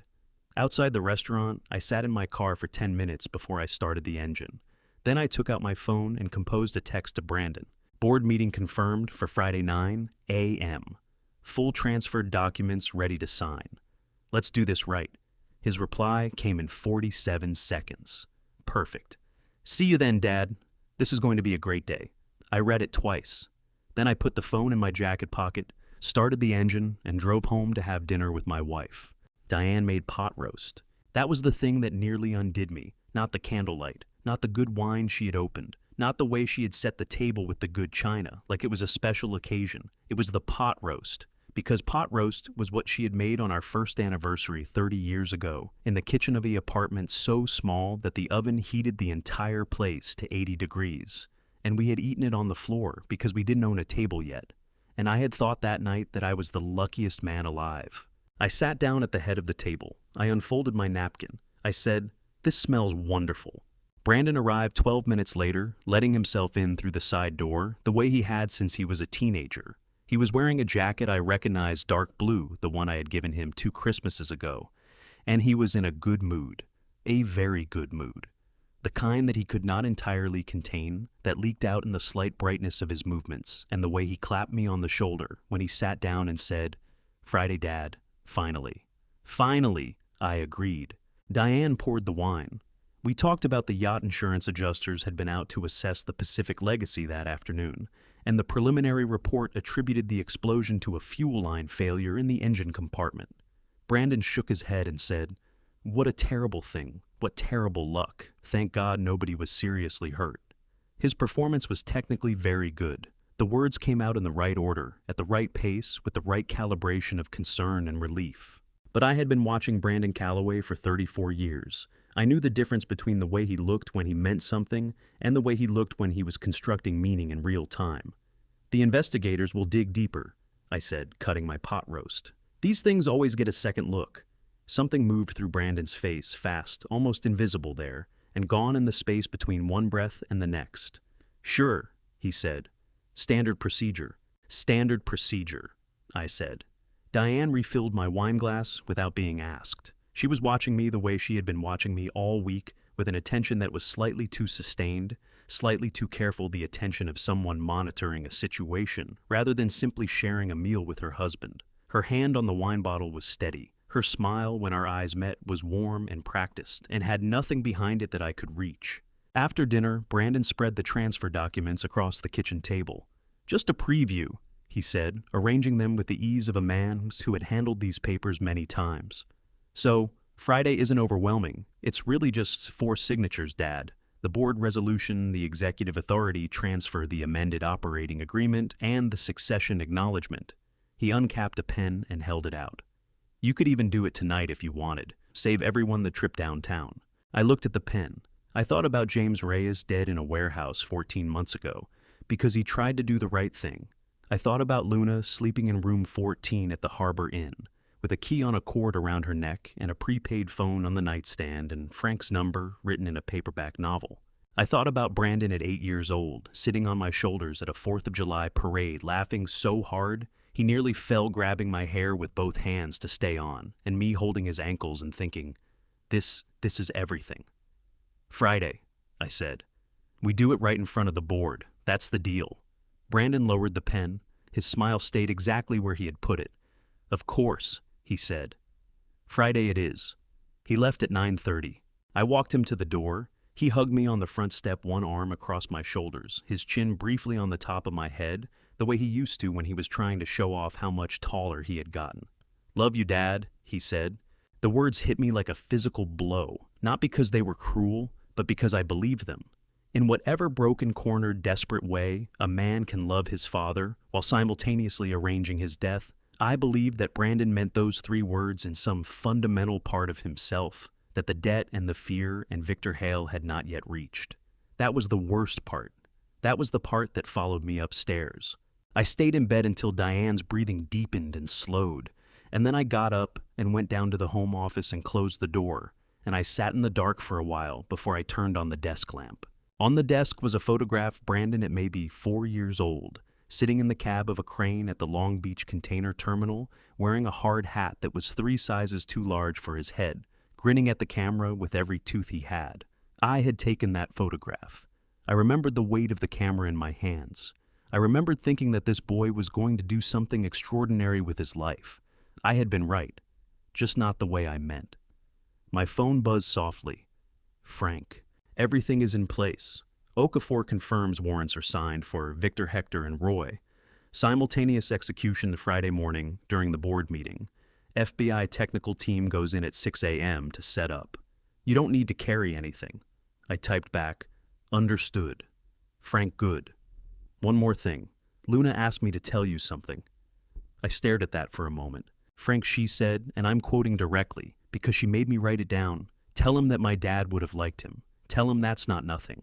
I set the phone face down on the desk. I pressed both hands flat on the surface, and I breathed in through the nose. 4 counts out through the mouth. 4 counts the way a doctor had taught me after my first cardiac scare 15 years ago. And I let the grief and the love and the rage and the exhaustion move through me in one long wave without trying to stop any of it. It took about 2 minutes. Then I straightened up, picked up the phone, and typed back to Frank. "Tell her I said the same thing about her father." I turned off the desk lamp. In the dark, I looked at the photograph of my 4-year-old son in his oversized hard hat for a long time. Then I set it face down on the desk, not in anger, not in bitterness. Just because tomorrow I needed to be able to walk into a room with that man and ask him a question that was going to end his life, as he knew it, and I needed to be clear-eyed when I did it. I went back to bed at 3:15 in the morning. I did not sleep, but I was ready. Before I tell you what happened in that room on Friday morning, drop justice in the comments and let me know you're still here. I spent 11 days building toward this moment, 35 years really. A note before we continue. Some elements of this story are fictional shaped to serve the message inside it. If you'd rather not continue, the door is open, no judgment. I arrived at the office at 7:45. The building was quiet at that hour, the cleaning crew finishing up on the lower floors, the security guard at the front desk, who had worked the overnight shift for 11 years, and knew my face well enough to wave me through without looking up from his coffee. I took the elevator to the 22nd floor, walked past the reception desk and the framed photographs of ships that lined the hallway, and let myself into the boardroom. I set my laptop and folders at the head of the table. Then I sat down in the chair I had occupied at the head of every major decision this company had ever made, and I looked at the room. Floor-to-ceiling windows on the south wall. The skyline of downtown Los Angeles spreading out below us, the San Gabriel Mountains faint and snow-capped in the distance. A long mahogany table that seated 20 surrounded by chairs that had held the people who built this company with me, some of whom were arriving this morning, not knowing that today's meeting was something entirely different from what the agenda said. I reached into my jacket's inside pocket out of habit, then stopped myself. There was nothing there. The FBI technical team had arrived at 6 a.m. and had been in the boardroom for 90 minutes before anyone else. Whatever was in that room now was already running. That was not my concern. My only job this morning was to ask one question and let the answer land where it needed to land. Board members began arriving at 8:30. Marcus Webb came first, taking the seat to my immediate left, with his briefcase and his wire-rimmed glasses, and the expression of a man who is preparing to watch something he has spent 2 weeks helping to construct finally stand up and hold its weight. Sandra Cole arrived at 8:42, precise and composed in a dark blazer, sitting 3 seats down with a leather portfolio in front of her that I knew contained 14 pages of financial documentation she had spent 3 years being afraid to show anyone. She met my eyes when she sat down. I gave her the smallest nod I could manage. Her jaw tightened and she nodded back once and looked at the table. The 2 men Frank and Okafor had placed in the room arrived together at 8:50, introduced on the agenda as external financial consultants retained for the transition review. They sat midway down the table and opened laptops and looked completely unremarkable, which was the point entirely. At 8:58, Diane walked in. She was dressed beautifully cream blazer pearl earrings, the kind of effortless put together that I had always admired, and was now reading completely differently. She touched my shoulder as she passed and said, "Big day," with a warmth that would have convinced anyone in the room who didn't know what I knew. "Big day," I said.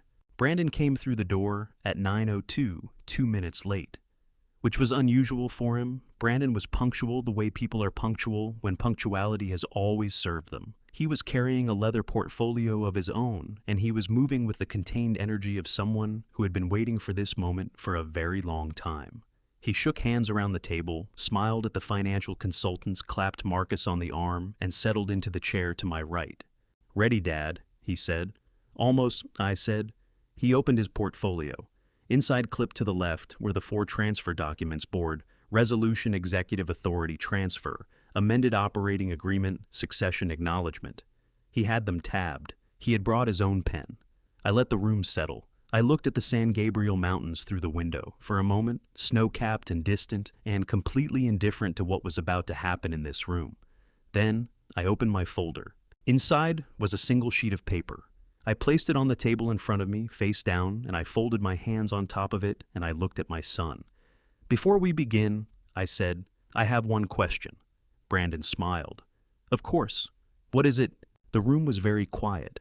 The kind of quiet that has texture, the soft hum of the building's ventilation system, the distant mutter of the city 22 floors below, the barely audible sound of Marcus Webb's pen coming to rest on the table as he stopped pretending to review documents. "The boat," I said. "The Pacific Legacy. The explosion in the engine compartment." I paused. "The investigators told me something interesting yesterday.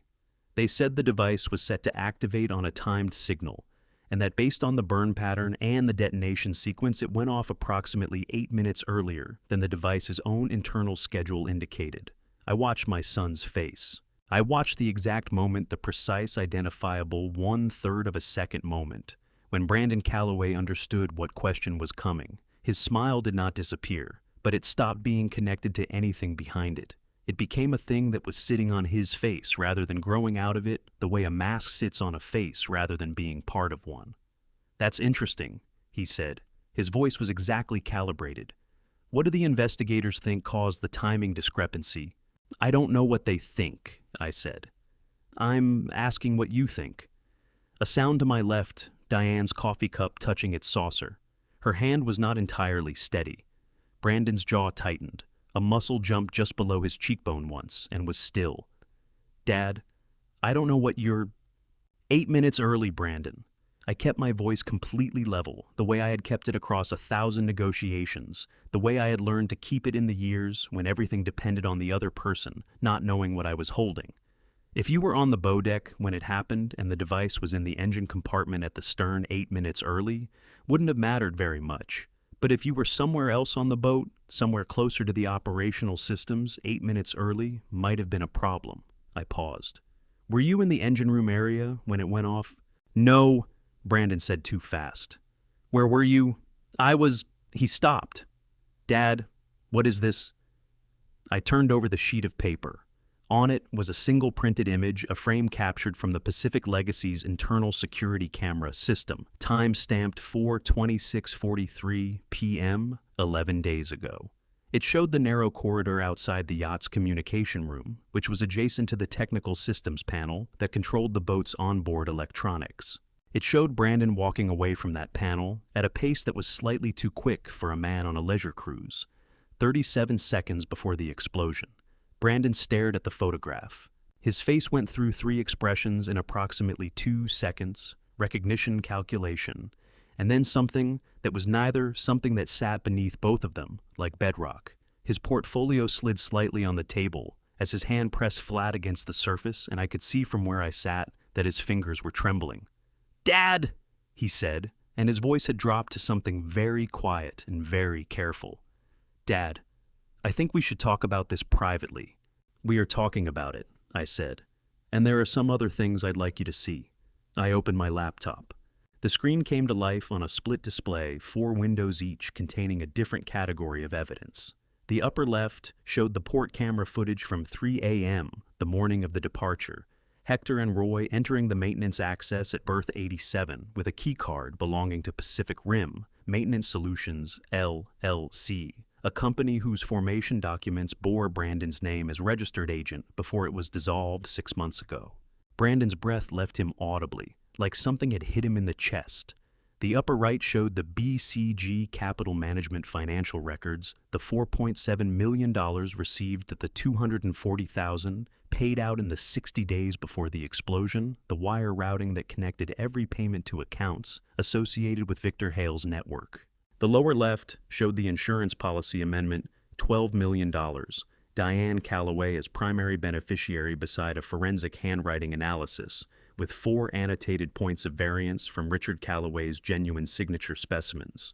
The lower right showed the board resolution transferring executive authority, the same 4 points of variance annotated in the same red ink, beside a notary certification from Patricia Delgado of Culver City, whose license had been suspended 2 years prior for fraudulent notarization services. Diane made a sound. It was not a word. It was something that came from below words, a sharp involuntary exhalation, the sound a person makes when something they have been bracing against for a long time finally arrives. She pushed her chair back from the table. Brandon turned to her.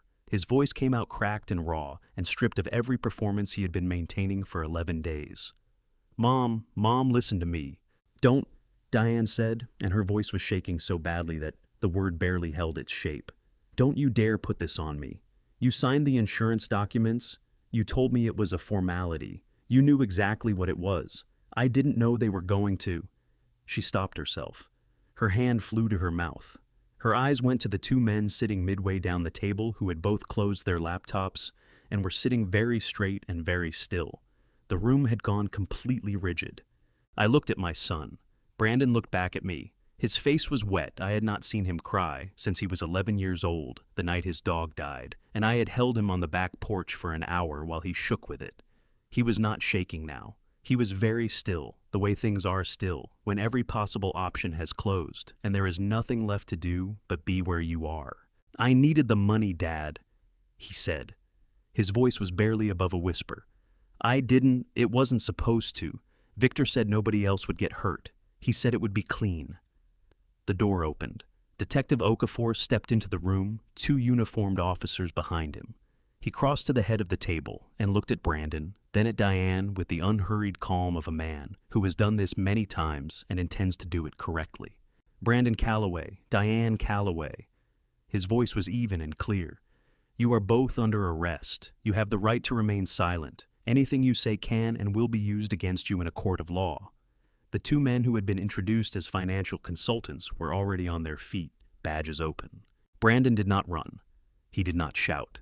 He stood up from his chair with the slow, heavy movement of a man carrying something he can no longer put down, and he let the officer take his arms, and he turned his face away from me. His shoulders were shaking. Diane was crying in deep, ragged sobs that she couldn't control. Her hands pressed over her face, her pearl earrings catching the morning light as she bent forward over the table. Okafor met my eyes across the room. He gave me the smallest nod. My phone buzzed in my pocket. Frank, one word done. Victor Hale and his men were in custody. It was over. I sat at the head of the mahogany table in the room where I had built 35 years of decisions, and the city spread out below me in the morning light, and I did not feel triumphant. I did not feel relieved. I felt the way you feel when something very large and very heavy finally stops moving. Not peace exactly, but the absence of impact. The first breath after a long time without one. My hand found my jacket pocket out of habit again. There was nothing there. Somewhere in the walls of this room, federal equipment was still running. That was someone else's job now. Mine was done. I walked out of the Callaway Maritime building at 10:12 in the morning and stood on the sidewalk on Figueroa Street and let the city happen around me for a little while.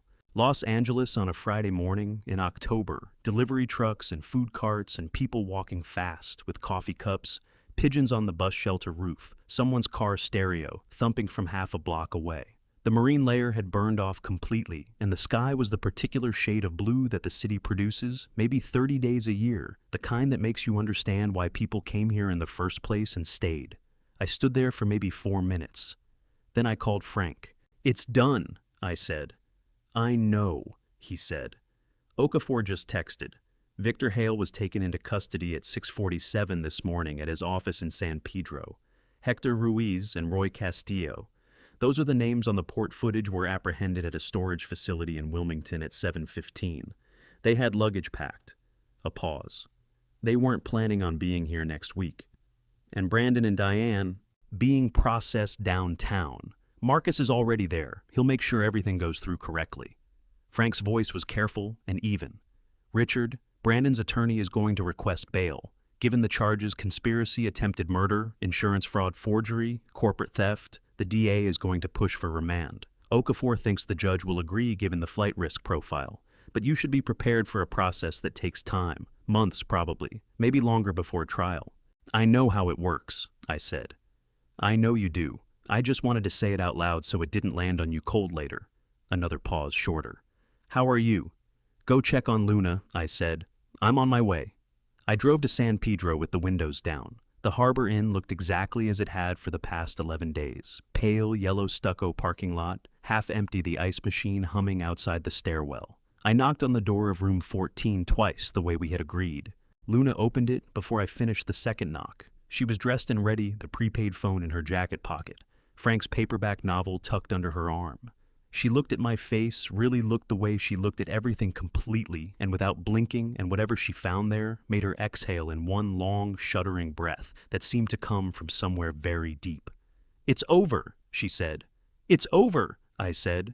She stepped forward and wrapped both arms around my waist and pressed her face against my jacket and held on, and her small shoulders shook, and she made no sound at all, and I put my hand on the back of her head and held her there for as long as she needed. When she pulled back, her face was wet and her eyes were red, and she was smiling a real smile, not the careful, watchful expressions she had been managing for 11 days, but the smile of a child who has been afraid for a very long time and has finally been given permission to stop. "My dad," she said, wiping her face with the back of her hand. "He would have wanted to know it was over." "He does know," I said. "I believe that." She looked at me steadily. "Do you really believe it, or are you just saying it because it's nice?" I thought about it seriously the way she deserved. "I really believe it," I said. She nodded once, satisfied, and picked up the small bag she had carried since the first day we met. Still mostly empty, still the same bag. We drove to the harbor. I am not entirely sure why I went there first before anything else, before the lawyers and the statements and the calls I had to make and the company that needed its CEO present and accounted for. Something pulled me back to Berth 87. Maybe because that was where it had started. Maybe because I needed to see it empty and ordinary and return to itself before I could begin to think about what came next. We parked and walked to the waterline. The berth was vacant. The Pacific Legacy was still impounded at the Harbor Department facility 2 miles north, and the slip where she had been moored for the past 2 years sat open and unremarkable water, moving gently against the pilings in the October sun. Luna stood beside me and looked at the empty water. "That's where it was," she said. "Right there." "Right there," I said. She was quiet for a moment, working something through the way she always did before she said something that mattered. "I keep thinking about what would have happened," she said. "If I had walked past you, if I had taken the bread and the money and just walked away and not said anything." She looked up at me. "I almost did. I was so scared nobody would believe me. I stood behind that barrier for a long time, trying to talk myself out of it." "What made you do it?" I asked. "In the end, what made you decide to say something?" She thought about it. "My dad," she said. "He used to say that the moment you see something wrong and choose to walk past it, that's the moment you become part of it." She pressed her lips together. I didn't want to be part of it. I looked at this child, 7 years old, no home, no family, carrying a key on a cord around her neck and her father's last lesson in her chest, like a compass, and I felt something shift in me. Not dramatically, not all at once, but the way tectonic things shift slow and fundamental and permanent. "Luna," I said, "I need to ask you something, and I want you to know that whatever you say, it's the right answer." She looked up at me with those watchful ancient eyes. "Okay, I have a house that is very large and very quiet, and is about to become a great deal quieter." I paused. "I have a guest room that has been a storage room for 6 years and doesn't need to be. I have a car that goes past 2 schools on the way to the office. And I stopped, started again. I have been thinking for the past 11 days that I have spent my entire life building things that were supposed to matter. And somewhere along the way, I forgot to build the thing that actually does." Luna was very still. "Are you asking if I want to live with you?" she said. "I'm asking if you would consider it," I said. "I'm 62 years old and I'm not your father, and I can't be, but I could be something, if you wanted." She looked at the empty berth for a long time. Then she looked at me. "You bought me a piece of bread," she said, "and you believed me when nobody else would have, and you didn't let go when I cried." She tilted her head slightly. "I think that's already something." Something cracked open in my chest, not painfully, but the way a window cracks open to let in air that you didn't know you needed until it reached you. "Then it's settled," I said. "It's settled," she agreed. She slipped her hand into mine. We stood there at the edge of berth 87 in the October sun, looking at the place where a boat used to be, and the water moved against the pilings the way it always had, indifferent and constant, and somehow, on this particular morning, almost kind. Frank called at 11:30. Okafor confirms remand on Brandon Judge denied bail given flight risk and the federal charges. Victor Hale is being transferred to federal custody this afternoon. Hector Ruiz is already talking to the DA in exchange for a reduced sentence. His statement puts Victor Hale at the port the morning James Reyes died. His voice was quiet. "Luna's father, it's confirmed, Richard. It wasn't an accident." I looked down at Luna, who was still holding my hand, watching a pelican navigate the pilings with the focused attention she gave everything. I would tell her, just not today. Today she had earned the right to stand in the sun and watch a pelican and hold someone's hand and not carry anything heavier than that. "Thank you, Frank," I said, "for all of it." "Don't thank me," he said. "Buy me dinner sometime." He hung up. Luna looked up. "Was that Frank?" "Yes." "Is everything really over?" I squeezed her hand once. "Everything that needed to end," I said, "has ended. And everything that's supposed to start," I looked at her, "is starting right now." She considered this seriously. Then she smiled that real smile again, the one that had been waiting 11 days to come out. "Okay," she said, "then let's go." The drive from San Pedro to Palos Verdes took 23 minutes. Luna sat in the passenger seat with her small bag on her lap, and her hands folded on top of it, watching the city go by. She had not said much since we left berth 87, not in a withdrawn way, but the particular quiet of a person who has been running at full capacity for a very long time and has finally been allowed to simply exist without needing to do anything. I did not fill the quiet. Over 11 days I had learned that Luna Reyes did not need her silences filled. She would speak when she had something to say, and what she said would be worth waiting for. We passed through San Pedro and up through the hills, and then the road curved and the Pacific spread out on the left side of the car, wide and silver gray in the late afternoon light. Luna turned and looked at the ocean. "Oh," she said, one syllable completely unguarded. "Wait until you see it from the back of the house," I said. She looked at me. "You can see the ocean from the house. On clear days you can see Catalina Island, about 26 miles out." She turned back and looked at the water, with the focused attention she gave to things that mattered to her. The house sat behind a low stone wall on a quiet street, surrounded by landscaping that had taken 30 years to produce. I pulled into the driveway and looked at it through the windshield, trying to see it the way she was seeing it for the first time. Big, quiet, full of rooms that nobody was using. "It's a lot of house," Luna said. "It is," I agreed. "Do you rattle around in it?" The question surprised a real laugh out of me, short and involuntary. "Yes," I said, "considerably." She assessed the house with the serious expression of someone conducting an inspection, then opened the door and got out. We stood in the driveway together in the late afternoon light. "Which room would be mine?" she said. "Come inside and we'll figure it out." The house smelled of coffee and old wood, and the faint salt that came through whatever gaps existed in a 30-year-old house's windows. Luna walked through the entry hall and into the living room and stopped at the south-facing windows.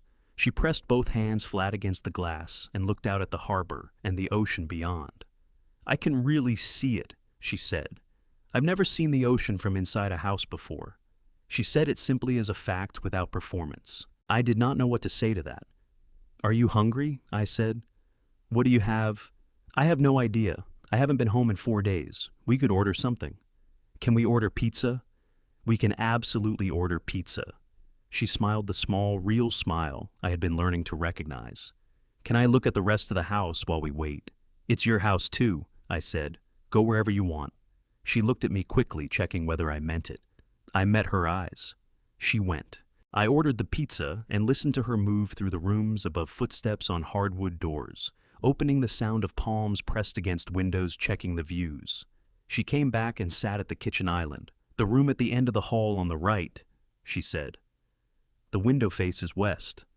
That's been a storage room for 6 years." "I know, but the window is the best one. Can I have it?" "Yes," I said. "Can I paint it?" "What color?" "Green," she said. "A specific green. I'll know it when I see it." We ate pizza at the island, no plates, which Luna said made no sense for pizza, and I agreed completely. She ate 3 slices with the efficiency of someone who had spent a long time not knowing when the next meal would come. I did not comment. That would change on its own in time. "What actually happens next?" she said. "Practically? Tomorrow I call Marcus Webb and start the guardianship process. Court appearances, home, visits, background, checks. It takes time, but it's straightforward. You stay here while it's processed." "What about school?" 3 miles from here. Good science program. We'll visit Monday." She considered this. "And the company?" "Sandra Cole is running it. I'm going back part-time once things settle." I paused. "I have other things to pay attention to." "Like what?" "Like finding a specific shade of green paint. Like driving someone to school.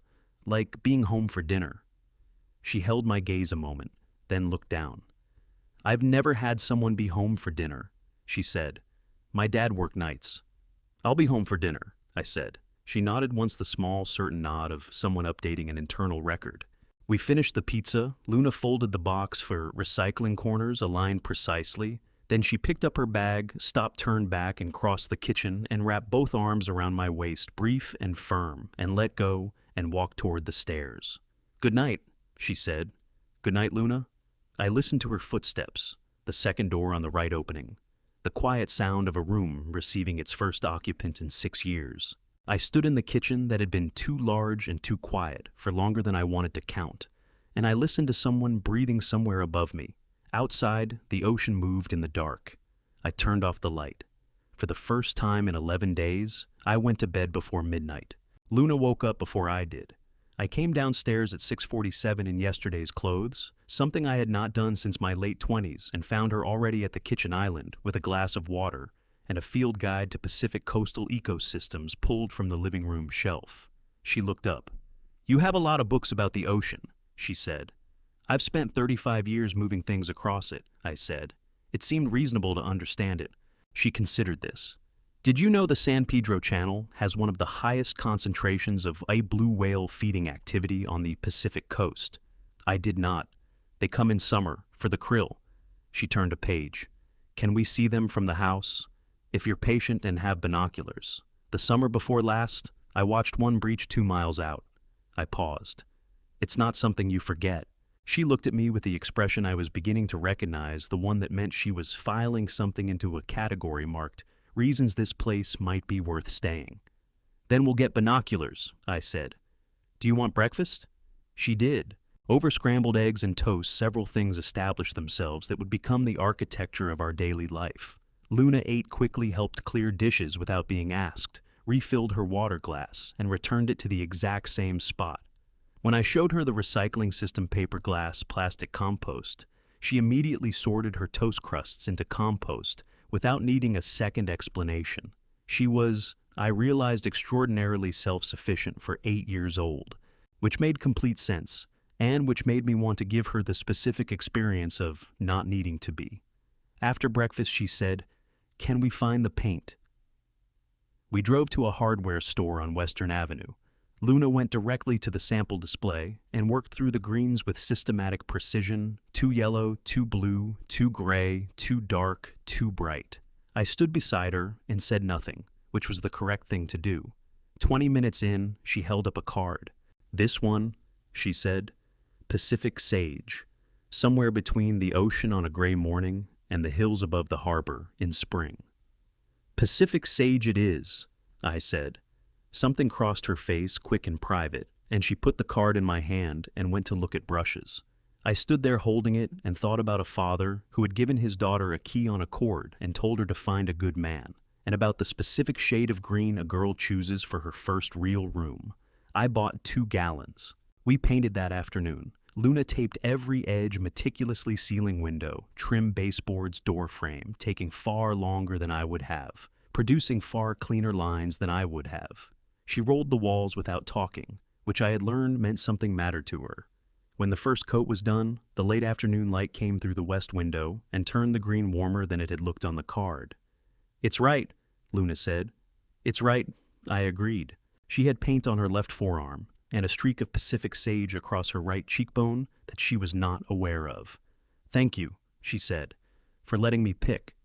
"It's your room," I said. "You should pick everything in it." She looked at the walls. "I've never picked anything for a room before." I did not respond to that. Some things need to be heard and held, not answered. Monday, we visited the school red brick jacaranda trees, a principal named Mr. Garrett, who shook Luna's hand instead of mine. She asked him 3 questions about the science lab that made him blink and recalibrate what grade level he was dealing with. "You're going to fit in well here," he said. "I'll let you know after the first week," she said. She meant it literally. In the car, "The lab has a good spectrometer. I think it's okay." The school. From Luna, I had learned, "I think it's okay," meant I'm genuinely excited. I filed it accordingly. Marcus Webb called that afternoon. Guardianship petition filed with Los Angeles Superior Court. Hearing date in 6 weeks. Home visit within 10 days. "How is she?" he asked. I looked out the kitchen window. Luna was at the far edge of the yard, field guide open, looking at the ocean. "She found a color called Pacific Sage," I said.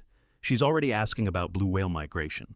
A pause, then, "Richard, I don't think I've heard you sound like that before." "Like what? Like things are going to be all right?"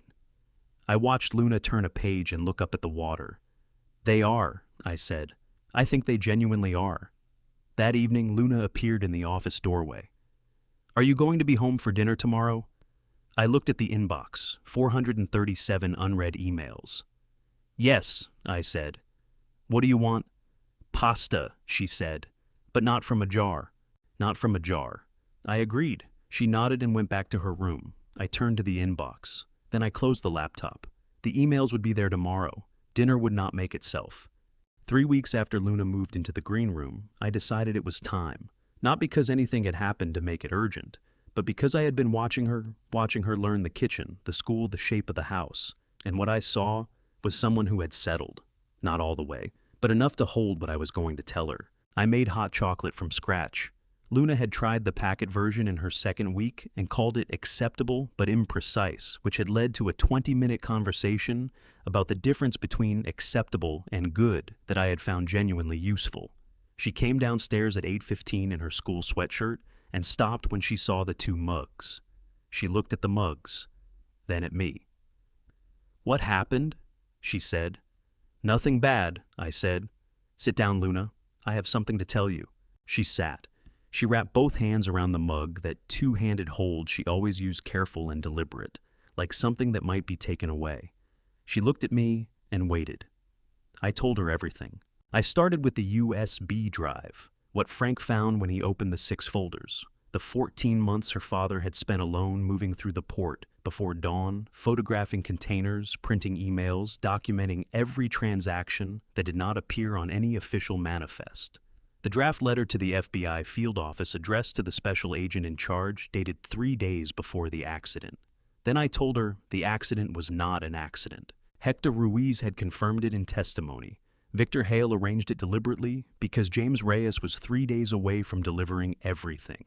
Luna did not move while I talked. She sat with her hands around the mug and absorbed every word with the stillness of someone holding something very large, making sure it did not spill. When I finished, the refrigerator hummed.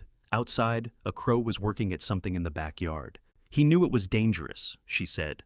Her voice was thick but controlled. "Before he died, he knew." "Yes," I said. "He knew, and he kept going. Because he thought it was right. Because it was right. And because he was the kind of man who did right things even when they cost something."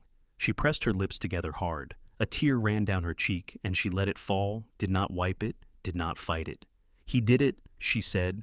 "He actually finished the case." "He finished it," I said. "Victor Hale is in federal prison, 26 years. Your father's name is in the court documents as the victim and as the person whose evidence made the conviction possible. He is not a footnote, Luna. He is the reason it happened." She pulled in a breath that shook on the intake. Then, "He would have been embarrassed about people making a fuss." Something broke loose in my chest, a short, involuntary sound. "Probably," I said. "He used to say that if you do something good and stand around waiting to be thanked for it, you didn't do it for the right reason." She looked up. "Frank said he would have liked you. Did he tell you that?" "He told me," I said. "I told him to say the same thing about your father." She nodded once, filed it away. "Can I be part of the foundation?" she said. "Not as a child who attends events, actually involved." I looked at her 8-year-old Pacific Sage room, 3 questions in a row that made a principal recalibrate, and I thought about James Reyes building that case alone for 14 months. "I think he would consider it appropriate," I said, "if his daughter had a say in what was done with it." Her chin wobbled. She pressed her mouth firm and breathed through it until it stopped. "Then yes," she said. "I want to be part of it." "Then you're part of it." She looked at her mug, then back at me. "Richard," she said, "I'm glad you didn't get on the boat." The simplicity of it landed in my chest like something dropped from a great height. "So am I," I said. She drank her hot chocolate. An hour later, when she had asked every question she had, and she had many specific and methodical page by page, she climbed off the stool and rinsed her mug and walked toward the hallway. Then she stopped, turned back. "He was a good dad," she said. "I just wanted to say that. He was a really good dad." "I know," I said. "I can tell." She went upstairs. I sat with my cold, hot chocolate and thought about a man who worked alone in the dark for 14 months so that the truth would outlast him. The best evidence of what he had built was upstairs in a green room, asking to be part of something that would last. A year is a long time, long enough for a green room to stop looking like a guest room and start looking like itself. Books stacked on the desk in the specific order, Luna had developed the field guide open to a dog-eared page about blue whale feeding patterns, a drawing of the San Pedro Channel pinned above the window that she had made herself. And that was, I had to admit, quite good. Long enough for a small person to walk into a school not knowing anyone and walk out 11 months later knowing exactly where she belonged. Long enough to learn that dinner is better when someone else is home for it. The James Reyes Foundation held its opening ceremony on the second Friday of October, 1 year and 3 days after the Pacific Legacy left. Berth 87 for the last time. A converted warehouse 2 blocks from the port. High ceilings, folding tables, sandwiches and bad coffee, and a photograph of James Reyes on the podium, smiling at whoever had held the camera on whatever ordinary afternoon that picture had been taken. He had a kind face.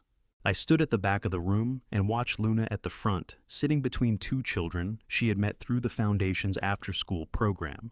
She was wearing a blue dress she had chosen herself. Serious but not boring, she had said, and she was laughing at something one of the other children had said. A real laugh, unguarded, no management, no calculation, no careful reading of the room. Just a child laughing. After the ceremony, she found me near the back and stood beside me looking at her father's photograph. He would have hated this, she said. The fuss, I agreed. All of it, the folding tables, the bad coffee.